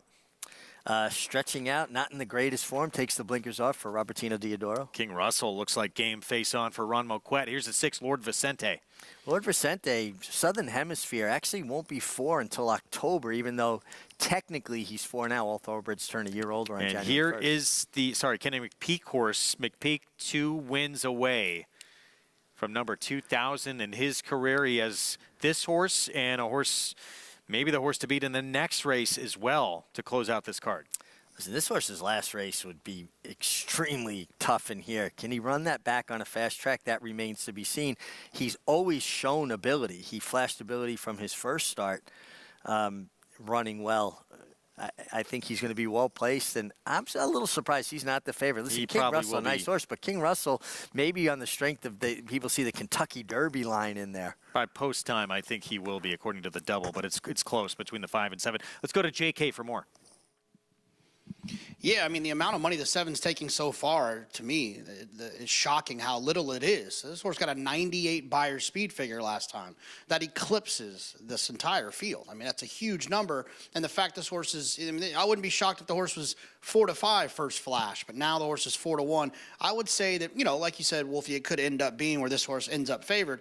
I still think that this is a negative indication. I'm going to go with a different horse in here. I'm going to go with 3, Harlow Cap. And that's because if you look at Harlow Cap's past performances, that Texas Derby, not so much the Risen Star, but the maiden race as a 3-year-old. This horse has some nice numbers, has run okay races, and didn't run particularly well last time, but I think that there's probably some excuses that you could make there. Horse comes back on a sloppy racetrack, is wide all the way around there, and comes in off a significant layoff since May 29th the year prior. So I'm looking for Harlow Cap to kind of take that step forward as a 4-year-old, and I'm going to just pretend that last race was a needed one. And there was a bunch of excuses within that race to justify, in my opinion, why Harlow Cap ran as poorly as Harlow Cap did. Paul? Well, JK, you and I are on the same page. I just think Harlow Cap is the horse to maybe catch in here, or sits off the 4 B minor. Now, B minor is a horse that is stretching out Christian Torres. The blinkers go off for Robertino Deodoro coming out of a 6 furlong race. But I just think if the 3 Harlow Cap can break away from there, and maybe, Keith Asmussen forces the issue and lets the 4 go to the front end, or could take the initiative here and set the pace. Now, when it comes to Southern Sunset, the 7 at 4-1, I think the public's a little leery that maybe that was just a sloppy racetrack race. But, Mig made a good point. This horse lost to Major Blue, Juilliard. Of the 3 races that he lost before he won last time, 11 next out winners in those 3 races. And Bolsey is a nice runner for Donnie Von Hemmel that they like to as well. So he finally found a field where there was just no killers in there. So at 7-5 was an aggressive morning line. I do get that, but I do think the 7 is a horse that's maybe on the up and up, and could be a horse to be reckoned with here, especially if you're getting 4-1. King Russell looks tremendous on the racetrack. Ronnie Moquette just sitting right out in front of me with Chance. And, this is a horse, if you look at the 3 late races with Lasix. It just tells you the story. Second, first, second. And one of those seconds was to get this horse into, actually not into the Kentucky Derby, but get him into the Arkansas Derby, which is still the best fist pump of all time by Rafael Bejarano when he got up for second at 58-1 to get into the Derby. But if you look at King Russell, his races are better with Lasix. It's just a matter if he's going to get pace to run into. I don't know if that's going to happen. So I'll go with the 3 in here in Harlow Cap and the Asmussens. Well, this 5 horse, we could not stop admiring the way this horse looked warming up. He's still the 7-5 favorite. He looks sensational. Let's take a look at him, and this was his big moment. This is that fist pump that Paulie's talking about, a fist pump for a runner-up finish. You don't see it a lot, but it got this horse, and Rafael Bejarano knows, into the Kentucky Derby. Yeah, listen, a big purse in its own right. You're getting Derby points, and big payday for finishing second in a race of this magnitude. Interesting. You don't usually see riders celebrate, save except when they win, right? But so I think he understood the enormity of getting second from a point standpoint, and nice effort from him there. And boy, warming up. He looks like a dressage horse. The extension of his trot was phenomenal. He is ready to go, you would think, by appearances today. A horse who, historically, you could forgive that last performance, too. That was a long time away for him. Coming back as a 4-year-old, he was off since June, came back January 13th, second-place finish. Probably needed it, but 4 seconds now in 9 starts. Yeah, and that's always something that I look at, that you start to wonder, you question, is a horse, lack that kind of, killer instinct at crunch time? Do they want to be the herd leader? He leaves himself a lot to do as well. He does, and I don't know that he's going to get as much help pace-wise here as maybe, would be suffice for his closing style. But listen, he's a nice horse, and he could not look any better warming up on the racetrack. I prefer others. I mean, I wouldn't want him as, at that shorter price. Let's talk about the 7 Southern Sunset and that big run last time. One thing we shouldn't overlook, Southern Sunset has a propensity to want to lug in. In his first 2 starts, he finished second, but he was disqualified in both of those efforts for lugging in and bothering rivals. Now, you look at his last race, he was always sitting in the pocket on the rail. And Manny Esquivel never had to correct him because he was already on the rail. Now he gets an outside post. He's got to work out a trip that's going to be conducive to his style and show that he's overcome that habit of wanting to lug in. See if he's able to do it. Esquivel may have his hands full. Meanwhile, B Minor, see if this is the one leading the way, stretching out from a sprint. He should be 8-1 in here. Harlow Cap, another interesting runner for Steve Asmussen. Former Bob Baffert horse. Big maiden win out on the West Coast. Just missed in a stake at Lone Star. It's a good feature from Oaklawn. Let's go to Matt Dinnerman for the call. We're ready to go.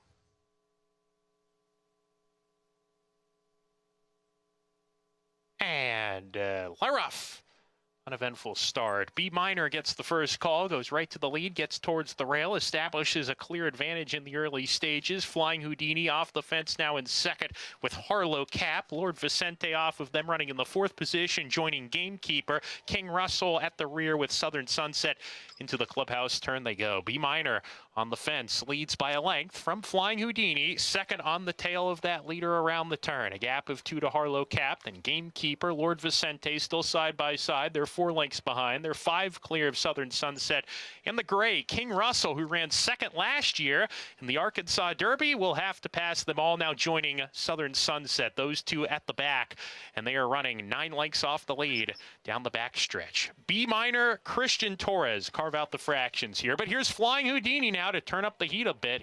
And these 2 are just a neck apart down the backside, with Gamekeeper moving forward on the inside to claim 3rd with Harlow Cap. Lord Vicente continues to race in 5th, a length in front of his stablemate Southern Sunset. King Russell has been aggressively ridden since the opening into the gates, is still at the back, and he's only 6 behind though as they round the far turn. Anybody's race still around the turn. It's still on the lead. B Minor a half length in front. Flying Houdini second, niggled along a bit. Harlow Cap has not been asked for his best yet. Gamekeeper shaken up. Here comes a run on the outside from King Russell, and King Russell's let loose on the grandstand side, joining Harlow Cap. B Minor trying to dig in on the inside. Harlow Cap let loose now by Keith Asmussen. It looks like he's going to have a big day today. He's already won 3. Can he make it 4 as he kicks away by 3 lengths? Nice acceleration displayed today by Harlow Cap, and Harlow Cap's going to do it. King Russell second, B Minor 3rd. That's how they'll finish. Harlow Cap, Keith Asmussen, 4 wins on the day. King Russell second, B Minor 3rd. Gamekeeper checks in 4th. Keith Asmussen, you heard from Matt Dinnerman, having a huge afternoon. Harlow Cap, 2nd win now in 8 starts as he pulls away from this group. He just looked like a winner every single step of the way. Harlow Cap got perfect position, was laying 3rd in the clear with 2 handfuls of horse. Keith riding so confidently for his dad, Steve, and this horse drew off nicely. Good call by both our colleagues, Paul LaDuca and Jonathan Kitchen. Keep your eye on number 7 here. Southern Sunset and the 3 horse at the break. Not a very big field. We had some issues. 3 kind of bobbled, but he got going forward. You saw the 7 Southern Sunset break out hard. Manny Esquivel said, okay, I've got to get him back now. So you got to take him way back to drop all the way to the fence. And he just looks like a very difficult horse to ride. Kind of ran off in the middle of the race, wants to lug in. He doesn't have power steering, it appears, number 7, Southern Sunset. But make no mistake about it, the 3 horse Harlow Cap was decidedly best and got the best trip because he set up his trip, getting his position the right way. Nice effort from King Russell, just 2nd best. And again, leaving himself so much work to do. He and Southern Sunset were so far back. They really were so far back. And I actually think when King Russell got alongside Southern Sunset, they almost hurt each other a little. They kind of incited each other to get going a little early in the race. They kind of made those middle moves. But you got to give a lot of credit. King Russell at least continued on to be 2nd best. It was Harlow Cap got the right trip, sitting in that perfect spot. So 2,000 for Kenny McPeak. Going to have to wait until at least Saturday. He does have major player in the nightcap that would get him one closer, but we'll continue to follow that story over the weekend. Derby Trail coming up this weekend goes through Sunland Park. Grade 3 Sunland Park Derby worth $400,000. And some faces that we've not heard a lot to this point about going to show up in that race. 20 points on the line to the winner to get into that starting gate for the Kentucky Derby. And then we got some of these 50 points already coming up this weekend. Loaded group in that Risen Star at Fairgrounds. Yeah, that looks like a really competitive Derby prep. And listen, it's that time of year. You need points. You don't want the pressure of having to cram for this exam. You want the points put to bed, and then you can point to the Derby and get it done. Sunland Park Derby, you'll see coverage Sunday on FS2. Mile and a 16th. This grade 3, again, 20 points to the winner to get to that Kentucky Derby. And this is the field that is going to line up. We're going to take a look at Stronghold for Phil D'Amato. Had a win in the second start of his career, Churchill Downs. Good place to get a maiden score with the Derby being there. And then 3 seconds since that time, including a second to, I think maybe a 3-year-old many think might be the best out there in Nisos. Yeah, I mean, he looks like he could breathe different air at Nisos. But listen, Stronghold's been good. He's already grade 2 and grade 3 place. He's a horse that kind of sets up his own trip. He finds himself, you know, in a forward position. He doesn't need the lead, but he should be certainly involved early. And Phil D'Amato shipping him in there. Listen, these are all prep races. Not only do they have nice purses, but it's the points that, you know, are just imperative now. If you want to get in the Kentucky Derby, you need to accumulate points. And as a horse trainer or a horse owner, I'm sure you'd rather get those points earlier than later. Again, you don't want to have to kind of cram or, you know, be trying to get to the Derby. You hope that you've got those points and you put it to bed and you get to the Derby the right way. Again, can you, I mean, it's always got to be nerve-wracking, though, when you have a nice horse, but you kind of let the horse tell you if you're going to be in that race that first Saturday in May, right? If they're good enough, they'll be there. In a perfect world, yes. I mean, there are a lot of people that just want to have a horse in the Derby, and sometimes it's not always the right thing for the horse. But if you're going to be a contender, you're going to be a major player, horse has got to get you there. First of its kind in the Belmont Stakes last year. First female trainer ever to win a Triple Crown race. Just amazing. Jenna Antonucci with that incredible victory. Third and final leg of this year's Triple Crown will be in upstate New York this year. Tickets on sale if there are any left. Belmont Stakes will be at Saratoga this summer. How exciting to have an American Classic, the Belmont Stakes, at America's classic racetrack. It's like history visiting history. I can't wait to be there for that. Feature at Oaklawn. It's Harlow Cap. This horse had shown big ability when he was, you know, a 3-year-old back with Bob Baffert, and then with Baffert having that Churchill Downs ban, was moved out of his barn, and has taken this horse a little bit of time to kind of find his footing. Yeah, but this was a big step forward. And again, just getting that perfect trip. And Keith Asmussen, such a talented young man, and really putting it together in a 4-win day, biggest day of his career so far. And not only now, like, listen, he's always had support of his father, and rightfully so. But he's shown people he can ride, and he's riding for a lot of different people now. And I really enjoy watching his progression. Dad's won a few races, too. He has 4 on the day. He's got a chance for 5 coming up in the nightcap. Keith does not have a mount in the finale. You can see what happens there on NYRABets.com. What's Up, Bro? Takes the 7th at Aqueduct off the claim. What a claim by Linda Rice. This horse runs a big effort. Pick up the 6th win and 13 career starts. It was Enro. Somehow went off at 5-1, despite running against your Southwest winner in the debut. We'll have more coming up this weekend from Aqueduct and Oaklawn. We'll see you tomorrow at 1:30 Eastern start time on FS2.